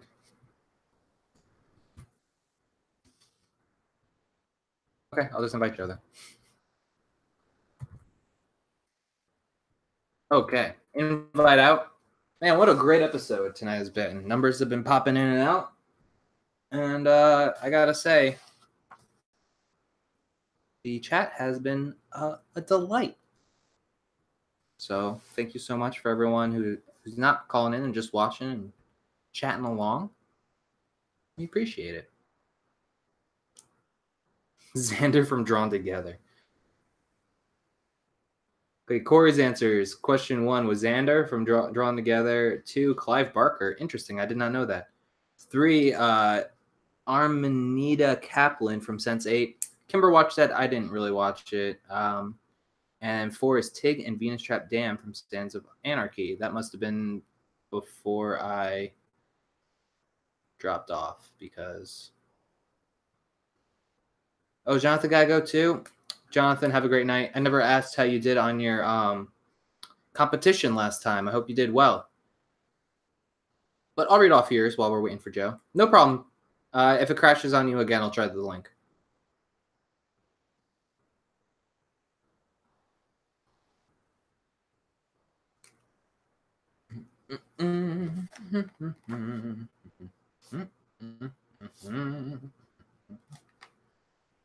And I have not heard...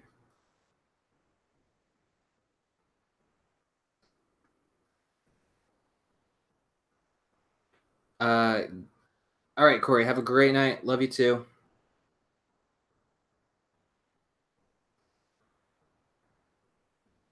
I don't know if you saw that, but I winked at you. He's going to blind school, so I'm not being facetious. Want him to know I winked. And I wish you luck with that training and stuff you've been going with, Corey. I know you said you fell earlier doing some of the cane training, but why do we fall, Mr. Wayne? Usually because somebody pushed me, but it's also to get back up. I'm just drawing a little picture here. When it's done, I'll send a link to Joe and Ashley, and then the picture's not great. It's like a barber thing. I don't know. Show falls apart when Kimber's not here.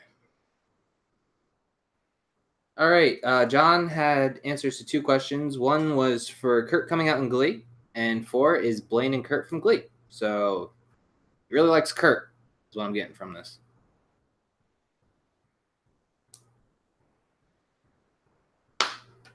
Oh, well, there's always the next one, John.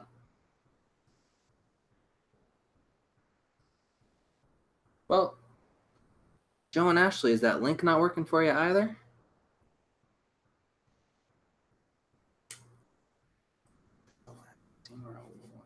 David, she's not gonna be here. I haven't seen Bill.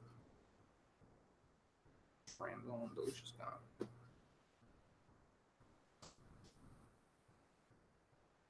Sorry, I'm just muttering to myself as I'm going through the list of people who haven't shown up or have left or told me they were not calling in.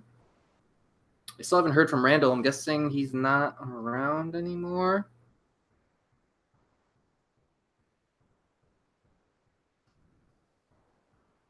Great, Eric. I got you.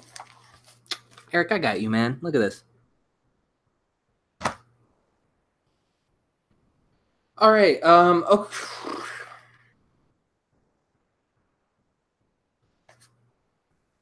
Trying to figure out who's up. Joe and Ashley, did you want me to call you back?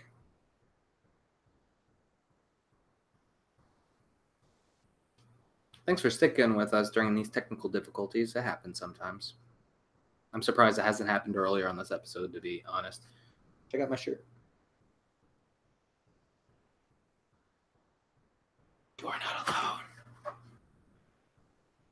I was just showing them my shirt. Yeah, Joe and Ashley are having problems calling in, so we and they disappeared from the chat. So I'm guessing they're restarting their computer, or something happened. I don't know. So I'm gonna go ahead and invite Eric Osemacher. He's next on the list. Eric, are you ready? Have a great night, Dub. Thank you for stopping by. We miss you.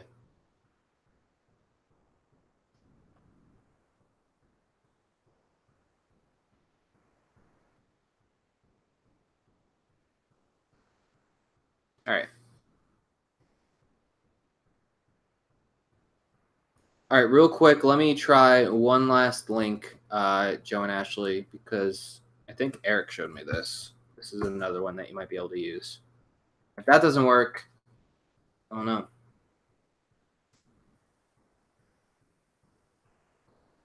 Yeah? All right, well, we'll send it to Eric, and if for some reason you guys can pop in during or something, we'll figure it out.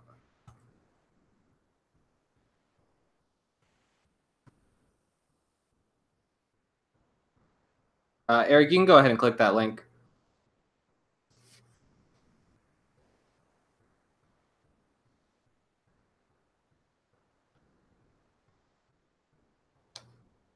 It's like a different person has issues every week. I know.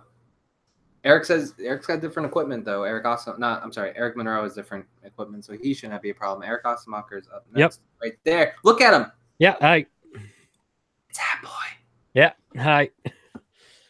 How's it going, buddy? It's going good. It's going good. So Kimber's gonna handle this one. Bye. Okay. All right. I'll be back. All right, so let's get right into these questions. Who do you think had the best coming out story in a TV show?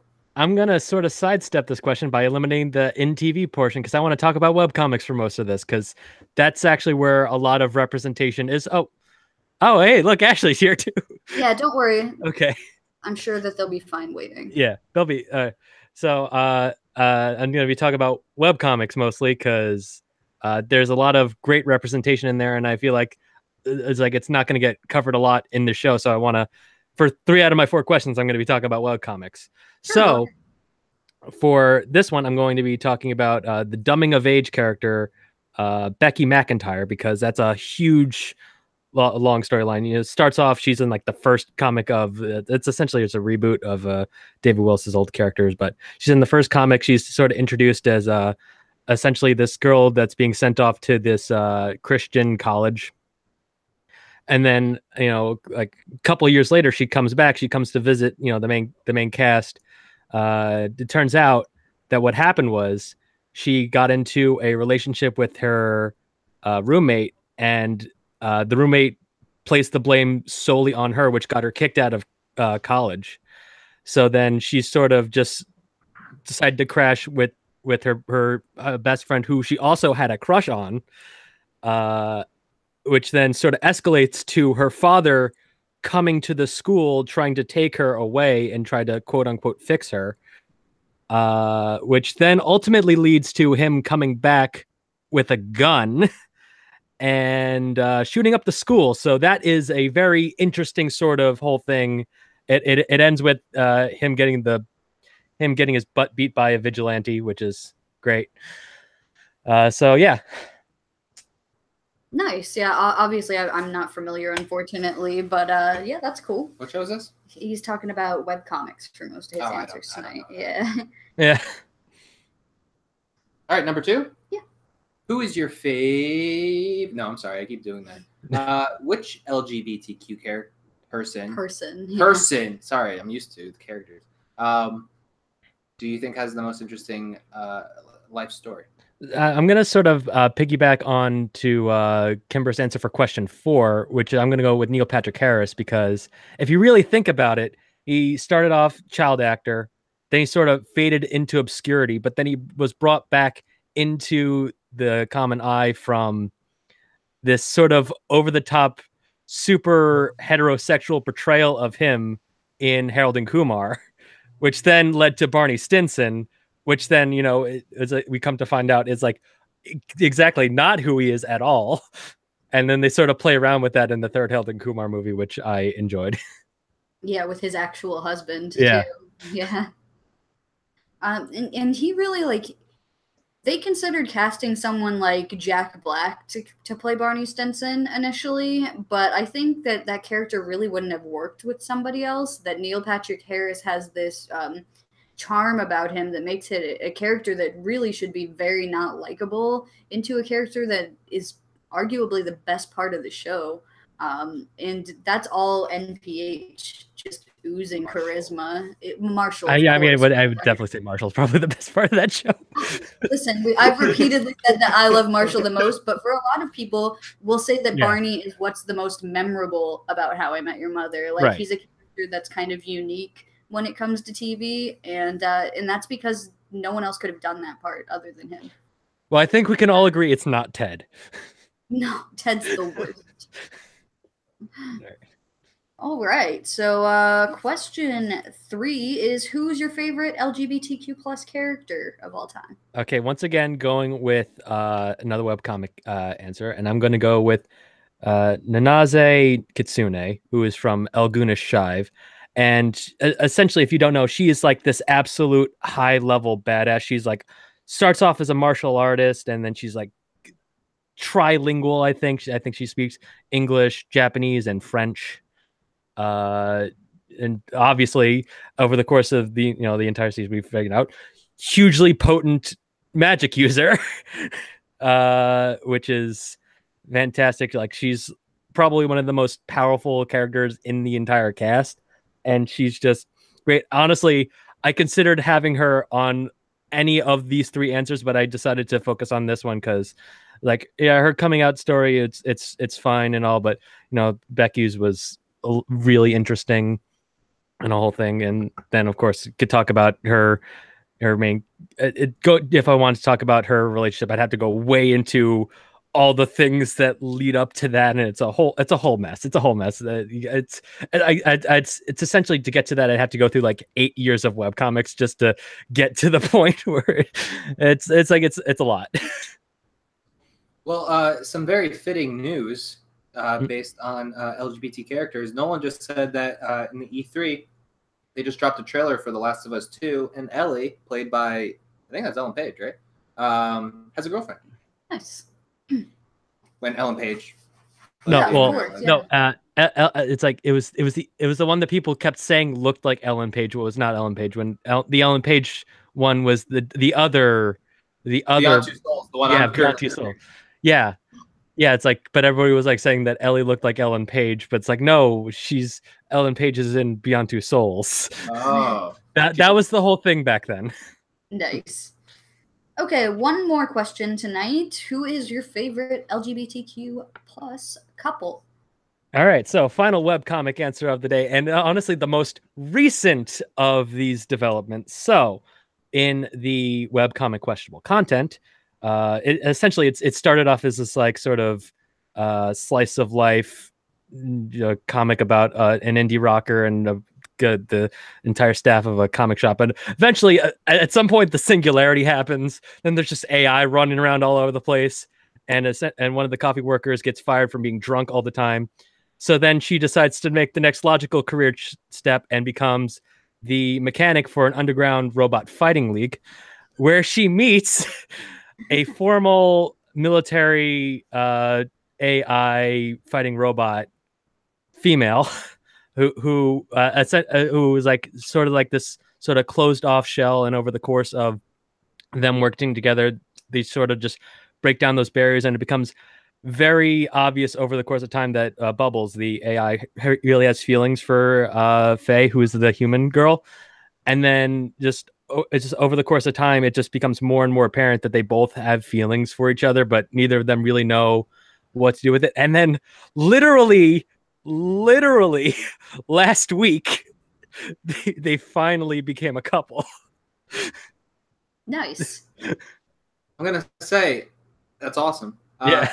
I was gonna pick Korra for this, but I was like, you know what? Eric Ossenmacher's probably gonna pick Korra. No, see, it's like as much as I love that whole thing, and the fact that I pretty much called that they were gonna wind up being in a relationship at the beginning of season 4, not the end, like most people did. I'm like, oh, Asami was the only person that Korra actually kept in contact with. I think they actually have a thing for each other, especially because you know. Ex-boyfriend Mako, and then why would you not want to keep in touch with Bolin? Bolin's the best character in that goddamn show. Yo, agreed. She's badass. Yeah. And got that money. All right, so that's all 4, right? Yep. Do you have anything you want to plug? Yeah. I'm gonna be probably working on a sort of one-off video soon. I'm gonna actually be doing a video that's just going to go doing a deep dive into the greater themes of the Rugrats movie. Because it's just for various reasons, it's just a video that I really want to do, so I'm going to be doing that. Okay. So expect that at some point, probably within the next week. Yeah. And you can go find that on Eric's YouTube channel, which should be along our featured content along one of these sides of the YouTube channel. And you can also find Eric on the Down Pilot podcast. Yeah, we should be filming another episode of that soon. Yeah, it should be a good time. Yeah. Awesome, maybe. All right, yeah. It's awesome town. We're doing awesome. Yeah, we're doing awesome town. All right. Well, thank you so much, Eric. It's a delight as always, and we'll talk to you soon. All right, bye. Bye. Bye. You can come out now. Okay, I had to make sure it worked. Got the camera angles right and everything. So it looks like we. Can you hear us? Yes. Yeah, and I really like the goatee. Thank you. Some of our cats must have said the T word because all of our technology just stopped working. Because, cats can talk. I blame Tiblet. It's always Tiblet's fault. It's usually her. Or B at this point. You know what I'm not mad at, though? That makeup is on point, Ashley. I see you. I was inspired. I was like, ooh, I could try to do that. Not as good. Like, trying to look through all my colors. It looks awesome. I love it. Thank you. Definitely a challenge to get them all even. It's like, wait, no, I'm gonna keep doing this. I'll be here for 4 hours. We don't have that time. Nice. Well, question 1 comes from Twitter user Mkach. Eric Monroe. He asks, what is your favorite coming out arc in television? I did like Mikey's. Like he brought, I think Billy brought up Mikey and Titus earlier. I know Tom was talking about him yeah. as well. That's a really good one. Why don't you? Yeah, because it's like he's a character we see early on as kind of a side one-off character that's like not this big thing, hitting on Kimmy in the beginning, and then discover like kind of comes to the realization that he's gay, like towards the end of the episode is kind of and it's used humorously in regards to Titus, but there's nothing really like joking about it for the character. Like it's comedic, but it's not a joke, if that makes sense. Because it's followed up with the whole like he asked Titus out on a date, and Titus is like, "Oh no, no, honey, you're not ready for this." Yeah, call me back in like 10 years or something like that. And he's like, "Well, we'll actually still be building this bank so, that long because construction jokes." Yeah, the truck. He's like, he has to get a hot chick on the side of the truck, and it's Tilda. That's so great. Now, that's one of the things I love about Kimmy Schmidt is like they'll do these what you think is going to be a one-off joke, and no, it's not just a one-off joke. They carry that thread later, like the Yukos. The Yukos, and then when he gets to come out to his family, that's another really great episode because he's so nervous. He's from this big Italian family where that kind of thing is normally not tolerated if you have an Italian family, and their cat just knocked the camera over. B. Thank you, B. And then he comes out and they're just like, 1 in 10, we have, all these kids. There's bound to be one of them that was gay, and they're just so open to it. And Titus is so upset because he never had that big moment of like, I get to come out and like, what songs have you picked? And the whole point of there's so much I don't know about our culture. Like, what is all this? Obviously, Titus has probably made up most of this stuff because he just loves to sing, but that's just a great moment. That's probably one of my favorite ones as well.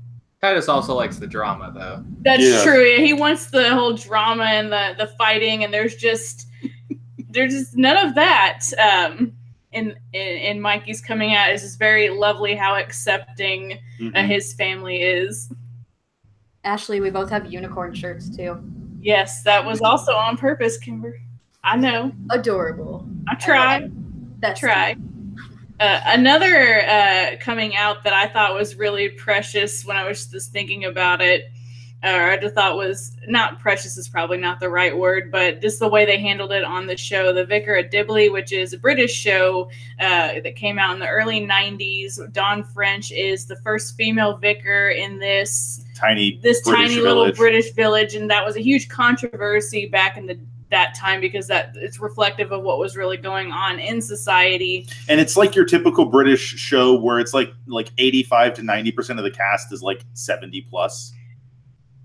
And so there's like this little old town full of little old people, and one of the characters, his name is Frank Pickle. He's he's very straight-laced, like he's very meticulous, like he's the note taker for all the town meetings, and his notes are very meticulous and well thought out. And for some reason, they're doing some kind of celebration in the town, and like they get their own like little radio broadcasting system, and everybody gets a time slot to be the best DJ. And so he's doing his little spiel on the radio inside the vicarage, so it's just him and the vicar. And he's like, I just wanted to come to tell everybody that, I'm gay. I've known this since I was 18 years old. It's been very hard for me to come out to everybody. And this is the look on the vicar's face.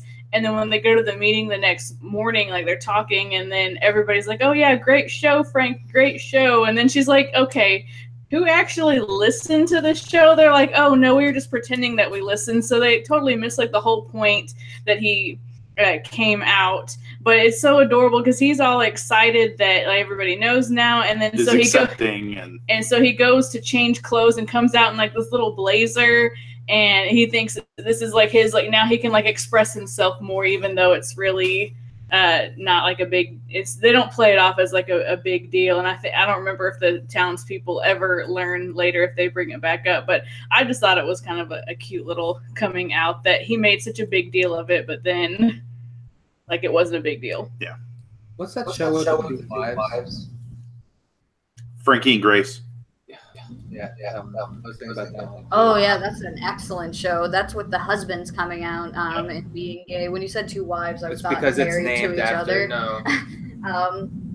Yeah, that's a show like, and man, they really handle that relationship well because these guys are having a romantic relationship behind their wives' back for like 30 years or something like that.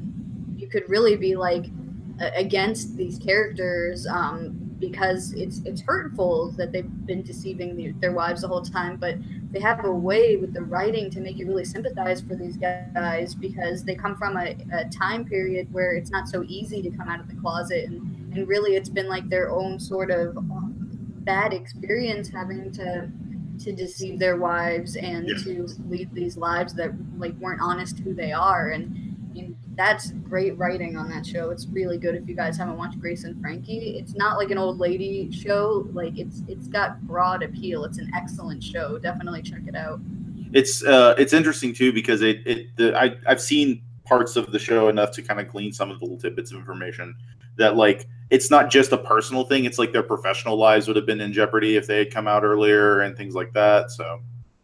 And they have kids. There's kids involved too. There's a lot of complications, but it's an interesting journey for them. Well, that represents a lot of realistic situations where people had to stay in the closet and they would, get married to kind of like assuage any rumors that might have spread about them. And they have these families, and then later on when their kids become adults, they feel that, it's the time to come out, and, maybe their wives did or didn't know. I don't, and everybody's personal journey is different, but you have to feel like people try to think of this whole like, oh, gay didn't exist until the 90s. There've been gay people throughout history. It's just in certain times it was more accepted and then less accepted. And it's just, you just can't, like, you can't pretend that it just happened yesterday.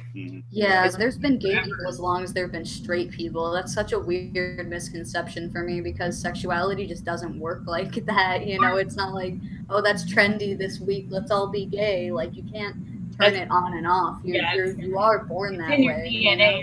It runs in people's families too. Like, there's a lot of gay people in my family, and some people are accepting, some people aren't. It's just the way things are. And people try to say like, oh, that's unnatural. But then if you look in nature, there's different species that kind of lean towards that, or even species that can, if the need arises, like change their gender to suit the, the needs of further development. And people are trying to always say these things are not natural, but then nature is literally right there telling you it is. Nothing we do as humans is natural. We build houses and wear clothes. I think it's unnatural to like put people down for their sexual choices because honestly we're the only species of animals that do that as well. That's far more unnatural to cause problems for people based on something so uncontrollable. But question 2.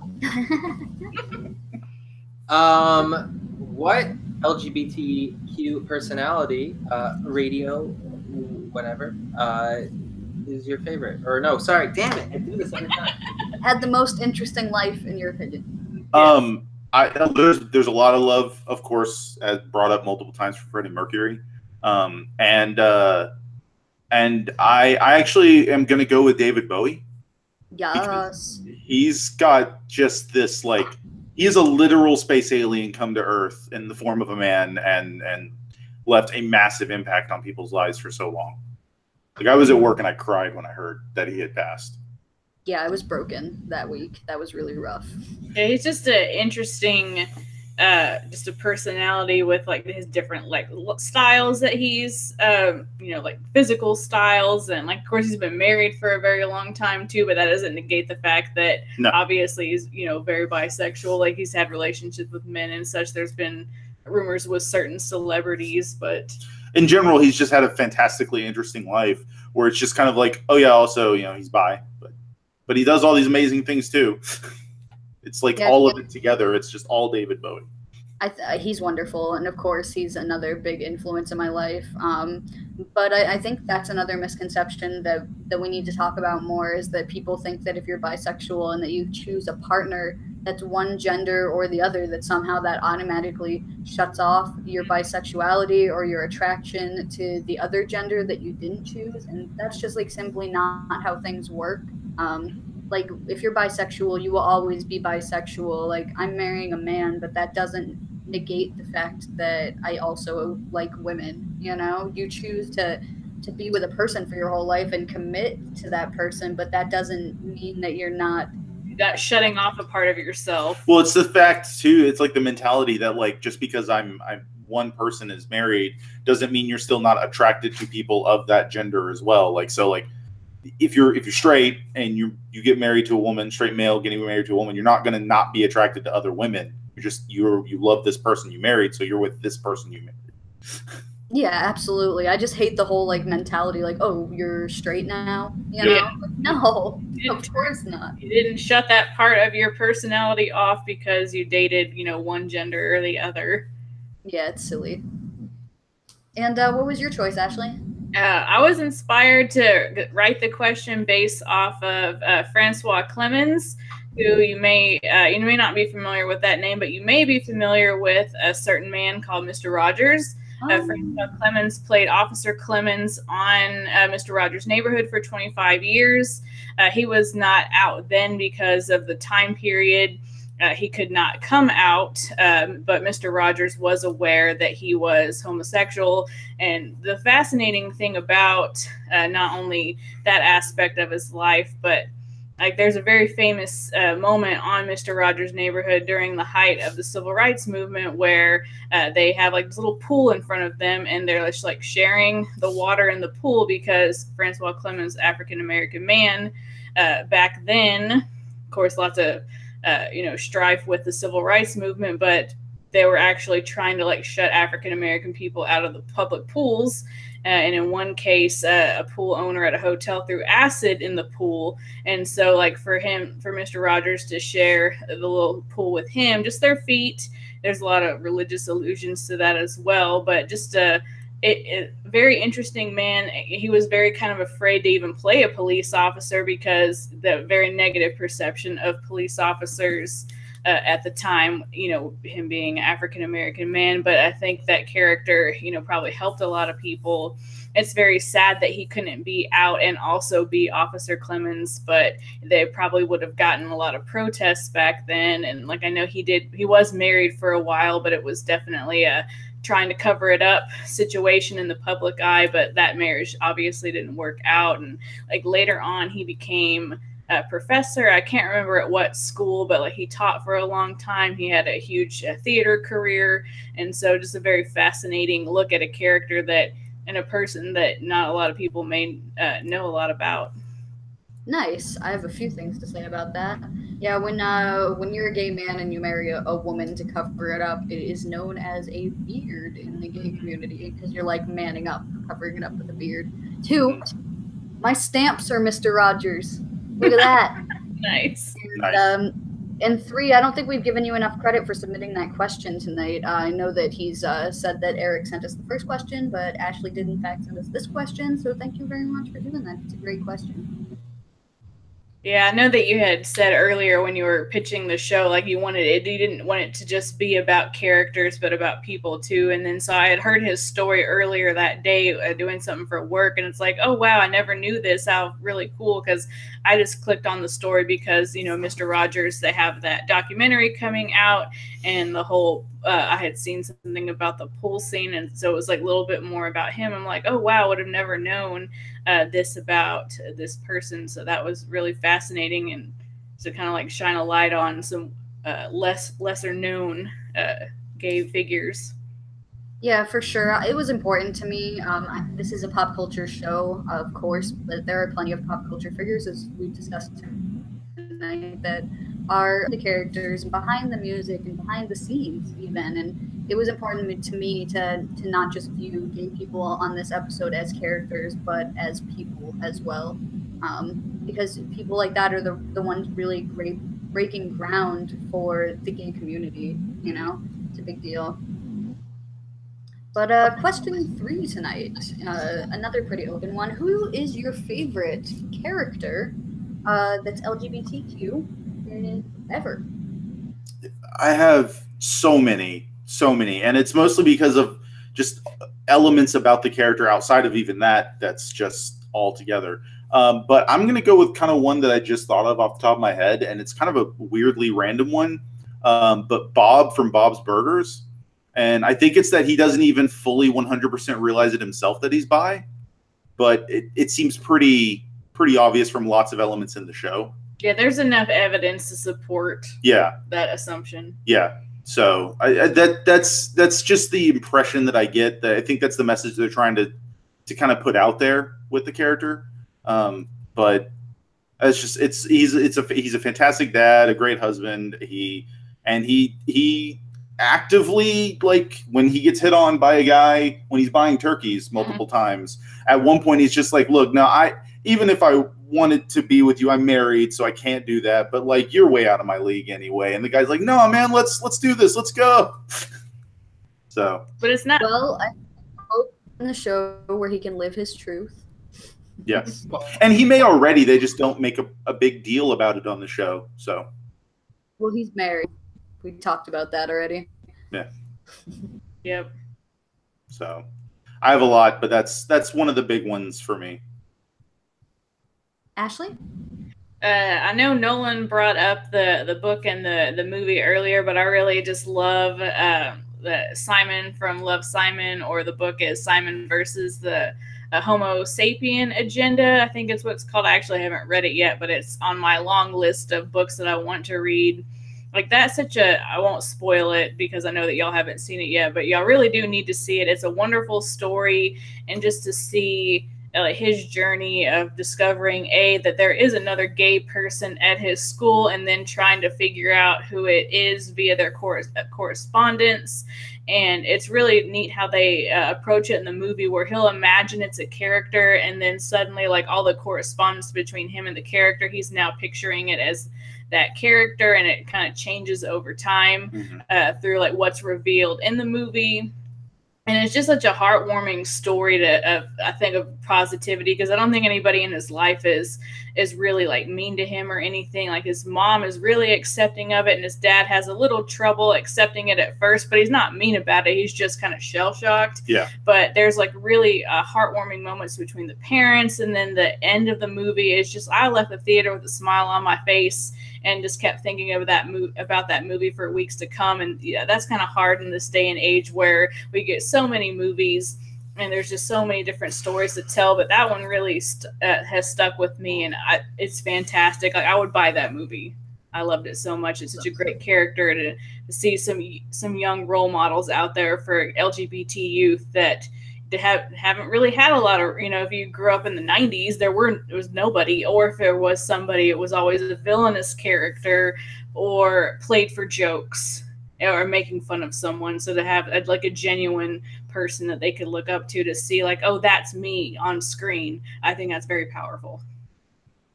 Yeah, for sure. And we heard that tonight, with Nolan and myself and a lot of people. It's super important, and it wasn't a thing really when we were growing up as kids. So it's awesome to see like more inclusive pop culture in general. Like, it's a beautiful thing. One more question tonight, right? No, one more. Yeah, you're right. Who is your favorite couple, LGBTQ plus couple in, I guess, anything, right? Yeah. Okay, so mine is a weird poll that I honestly don't think anybody in the chat or anyone tonight is going to have even heard of. For those that know me well enough, I'm an avid tabletop role-playing game fan. And my favorite couple is a couple of NPCs in the adventure Wrath of the Righteous. Irabeth, I can't remember her last name. Tirablade, Irabeth Tirablade, and Anevia Tirablade are they're lesbians. One's a half-orc paladin, the other's a human rogue. But their story is really deep. Anevia was born a man, and she discovered later she was a woman and lived life that way for a while. Irabeth, after they met and fell in love, Irabeth sold her father's sword to be able to afford the magical procedure so Anevia could be who she really is. And they're a really deep, important pair of NPCs in the whole adventure path. And it's a really touching and sweet story when you read behind everything with them and stuff. So awesome. Very cool. Isn't there already a gender changing belt? Yeah, That's technically supposed to be considered a cursed item because once you put it on, you can't take it off either. But they have a potion that you can, in Pathfinder, they actually just released a potion that you can do it. Well, I mean, if that's who you feel like you want to be, then. Well, yeah.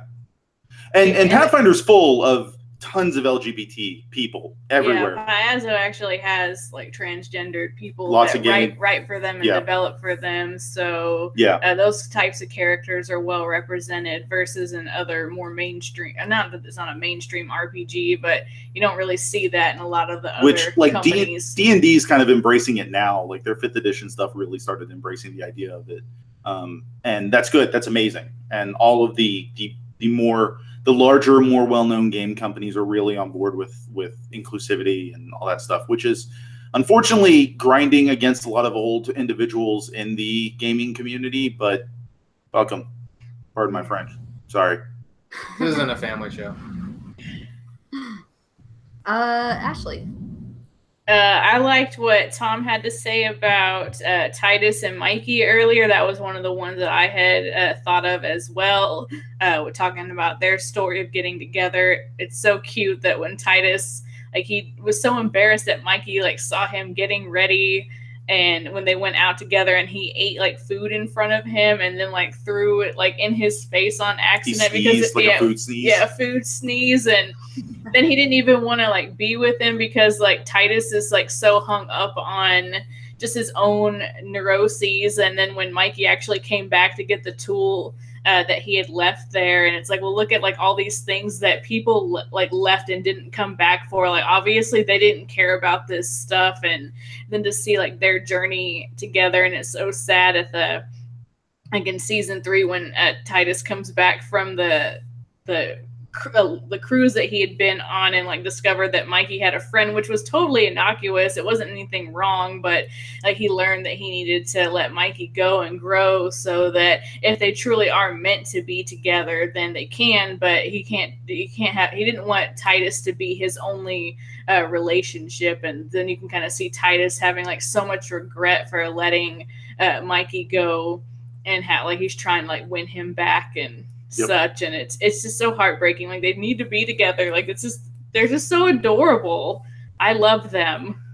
And I love that like Titus is doing it. They're playing it like it's for Mikey's growth, but really it's Titus who is growing so much with this decision, because typically he's pretty like selfish of a character. And this is the mature decision for him to make, and Tom in particular was torn up about it when we were watching it, because he loves that couple, and I did too. But like, I get where they were coming from, you know. But that's just really good writing, and like you fully understand like why these characters are choosing to do the things they do, and it felt real to me. Mm-hmm. Yeah, more real than when they try to keep the couples together and then like the show loses something, like we've seen in so many sitcoms before, where it's like, oh, will they, won't they, will they, won't they? Well, now who cares that they're together? So I'm interested to see where the next season takes the relationship, and because I know Titus, again, he's determined to get Mikey back, but who knows? For sure. And you know what? For Titus, I know I don't want to spend all day talking about Titus, but yes, Derek, you're next. For him, that's a big. Oh man, I got distracted. Titus. Oh, being selfish. That's like a big thing that he has to overcome. Like, well, and it's not only that, but like that shows how much he does love Mikey. That he's willing to make those steps. Exactly. This is making me think to a callback to when he worked at the scary restaurant, and he hears like his boss talking or I think it was the person who won the part. Yeah. It's like he was talking oh, you think he's talking to a woman, wife who doesn't know how to use the remote. And it's like, Michael, I'll be home later, and it's like, and I just like that guy's as gay as I want to be. Yeah. Like with a family touch and Rick. Yeah. It was Rick, his coworker Rick. Hello, Elliot.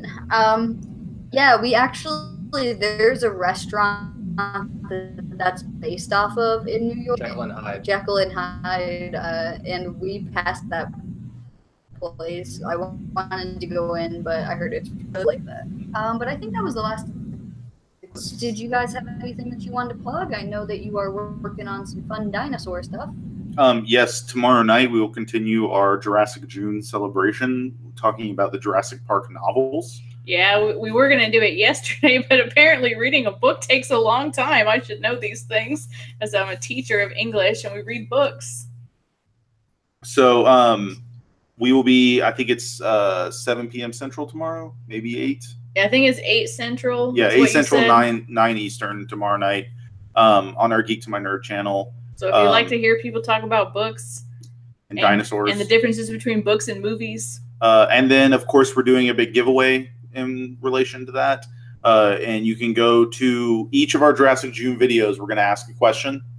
If you answer that question in the comments and make sure you're subscribed, then you'll gain an entry for each video that you've answered to. So you can get the 4 entries. After we're done with all 4 videos, we're going to do a special video where we announce the winners. First place gets their choice of our 3 things, which is the first place is a box set of all 4 Jurassic Park movies so far, the 3 Park and 1 World. The other one of the other prizes is the digital code for all 4, and the last one is a pop figure of the T-Rex. Basically, if you get first place, you get to choose what you'd rather have, because maybe you have all the Blu-rays, but you don't have the digital, or you don't have the pop, or whatever. Sounds good. I want the tea kettle. No. That's an Office reference. Sorry. All right. Well, thank you for joining us as always. See you soon. A nice outfit again, Ashley. You look good. Back at you. Y'all have a nice evening. Later, guys. Come visit us. We will. Yeah. Soon-ish. As soon as possible. Yay. Okay. Whatever. Bye. I think we got one more caller Well, yeah. today. We should check in with Mavis, see who that is. Mavis, who is it? Oh, that's wrong. Tell us who it is, Mavis. Oh, okay. It's Eric. It's Eric Monroe. He's the last one. I did want to read off Sam's real quick while I'm getting this set up. He was saying in the chat, right? Yeah, Why don't you because send the invite first? Sam is bedridden, so he is not able to call in. Oh no, another Mavis! Ah! Here's a link for you, Eric. Just hit that bad boy. And then, okay, so Sam said for his question 1, as far as the best coming out arc in TV, he said Loretta in Life of, Stan coming out as Loretta in Life of Brian, or the Maxie's episode in the first season of Skins, which I'm not familiar with, but I'm sure he is. Second question, favorite personality, personality with the most interesting backstory. It's Graham Chapman from Monty Python or Stephen Fry. Both great choices. Question 3 is favorite character, and he picked Ow! The show okay? No, it's fine. The show's fine. My toes shattered, but the show's fine. Is your toe okay? Yeah, it's fine. Something about Oz. A name I can't pronounce from Oz. Obsessed this. And then its favorite couple is as messed up as it is, Beecher and Keller from Oz.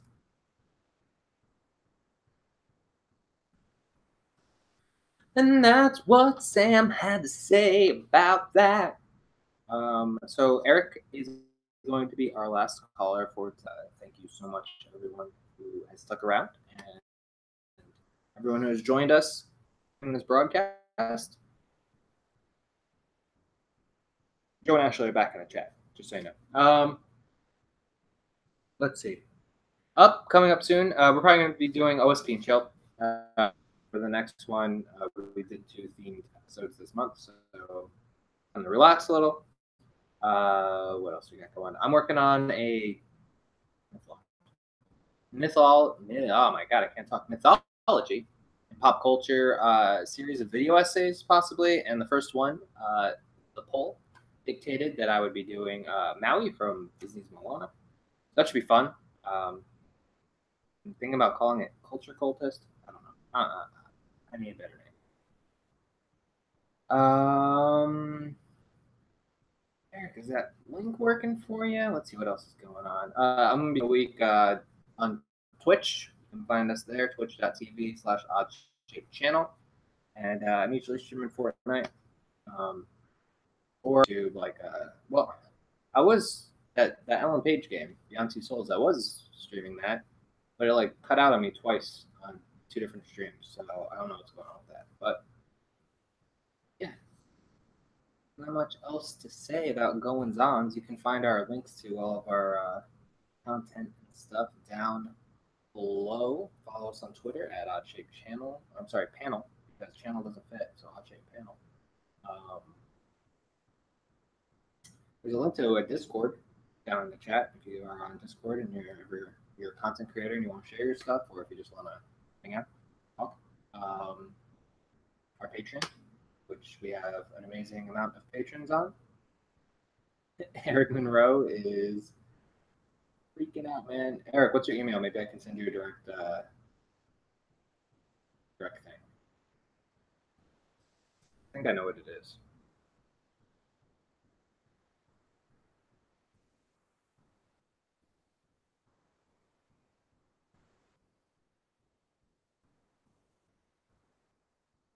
Yep, I found you. All right, I sent you an email. Gotta keep it entertaining. No dead air. No dead air. Every moment is a moment to entertain. Look at these weird ass arms. They're so long. Why? Because I'm a mutant, as we found out in the last Down Pilot podcast.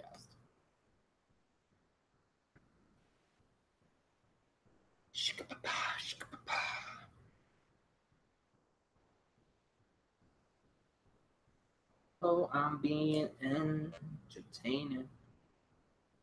This is how I do a dance that's not that good.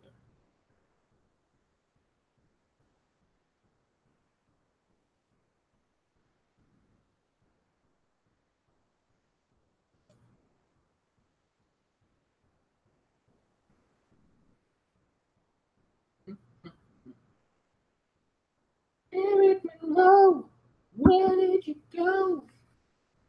Don't you wanna call us on the telephone? I'm in your tube.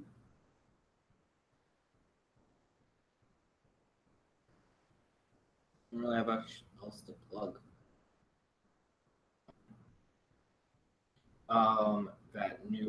Here's things I will be streaming in the future. Kingdom Hearts 3, that's going down in January.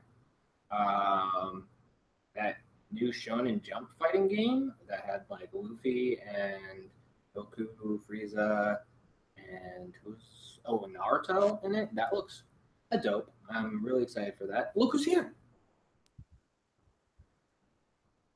Look. Hey. Can you hear me? I can hear you. Can you hear me? Hold on. Oh, this again. Unfortunately, I know you can. Hold on. Let me turn on the chat and the YouTube.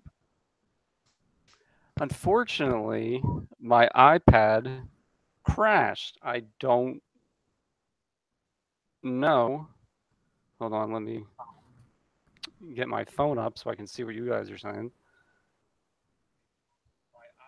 Okay, we're gonna have to do this delay thing again. I am so sorry, but I know what question 1 is. It was my question, so I'm gonna just answer the questions. I know you can see me. I can see it on my phone. So my answer for question 1: what TV character had the best story arc in television? I have to go with the first TV character, gay TV character I had experience with, and that was from the short-lived show. It only went 1 season, My So-Called Life. The character of Ricky.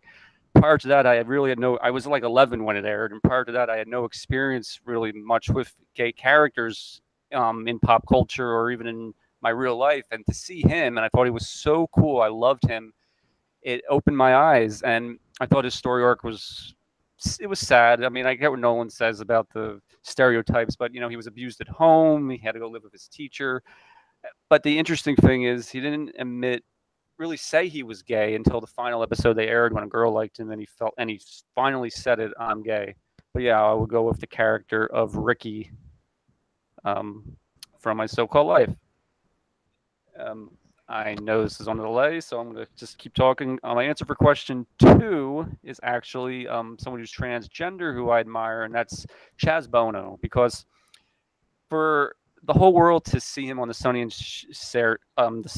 Cher show as this, beautiful little girl, it was very brave, I think, to come out and be who he really is, Chaz Bono, and to go on Dancing with the Stars. I really admired that. So my answer for that is Chaz Bono. I'm just going to answer the questions, and then you guys can say what you want. So for question 3, Kimber named my favorite male character, which is the Red Viper. My favorite female character is also on Game of Thrones, and that is Yara Greyjoy. I absolutely love her. I think she's kick-ass. I would love a spin-off show with just her. I told Kimber earlier, if I could pick any 2 characters to hook up on the show, I would pick her and Dany. So she's my choice, Yara Greyjoy. And my answer for question 4 is it's a movie you mentioned earlier, Tom, and I understand what you were saying about it, but I have to bring it up, Brokeback Mountain, because I did love Jack and Ines, because I've always been a sucker for that Romeo and Juliet kind of forbidden love type thing. And even though it shouldn't be forbidden 100%, absolutely, but I think the performances were just so strong from Jake Gyllenhaal and Heath Ledger and Michelle Williams. And, the end when he sees the outfit, me and my sister rented it in 2005. We were just crying our eyes out. I think it's a great movie, although I do understand what you were saying about it earlier. So now I'm going to stop talking, and you guys can chime in and respond. Yeah, one thing that I do like about that movie is that, again, we're talking about guys who are masculine, and that you aren't the stereotypical, gay character. So one side of it that's really good. I think Tom just has a problem with one particular scene because it was a little more, crass than it could have been portrayed, It's also unfortunate that Brokeback Mountain is kind of a whitewash to being Mexican ranchers, and that would have been a really, because they could have put some cultural stuff into that too. Yeah, I understand what you're saying. It's also unfortunate that Brokeback Mountain is kind of a whitewash to being Mexican ranchers, and that would have been a really, yeah. Put some cultural stuff into that too. Yeah, I understand what you're saying. But I'm sorry, my equipment is doing all of this. I don't know what's going on. I'm going to try to get it figured out before the next show. I'm glad you guys waited, though, for me to call in. I really do appreciate it. Love you both. This has been a great show. I commend you, Billy, out there, for saying what you said. I absolutely applaud you. You can follow me on Twitter at mmkoch200. Let me know what you think. And I just want to say, Kimber, I hope you do know, and I think you know this. I think everybody knows this. I hate Renly Baratheon, but I don't hate him because he's gay. I hate him for other reasons. And love you both. He's a usurper. All right, buddy. We love you, and we hope you have a good rest of your night, and we will see you soon.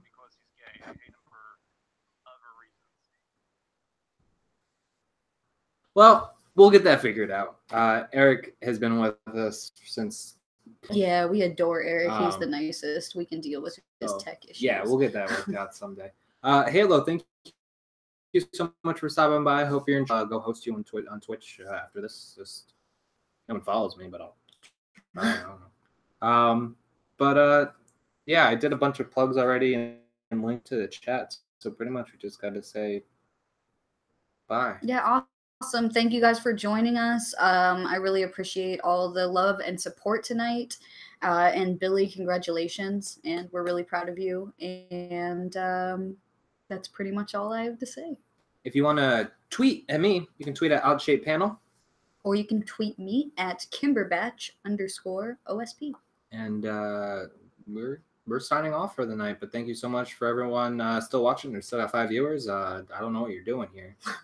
We're just rambling now. 4 viewers, they get the idea. All right. So thank you so much. Have a great night, and we'll talk to you next time. Bye.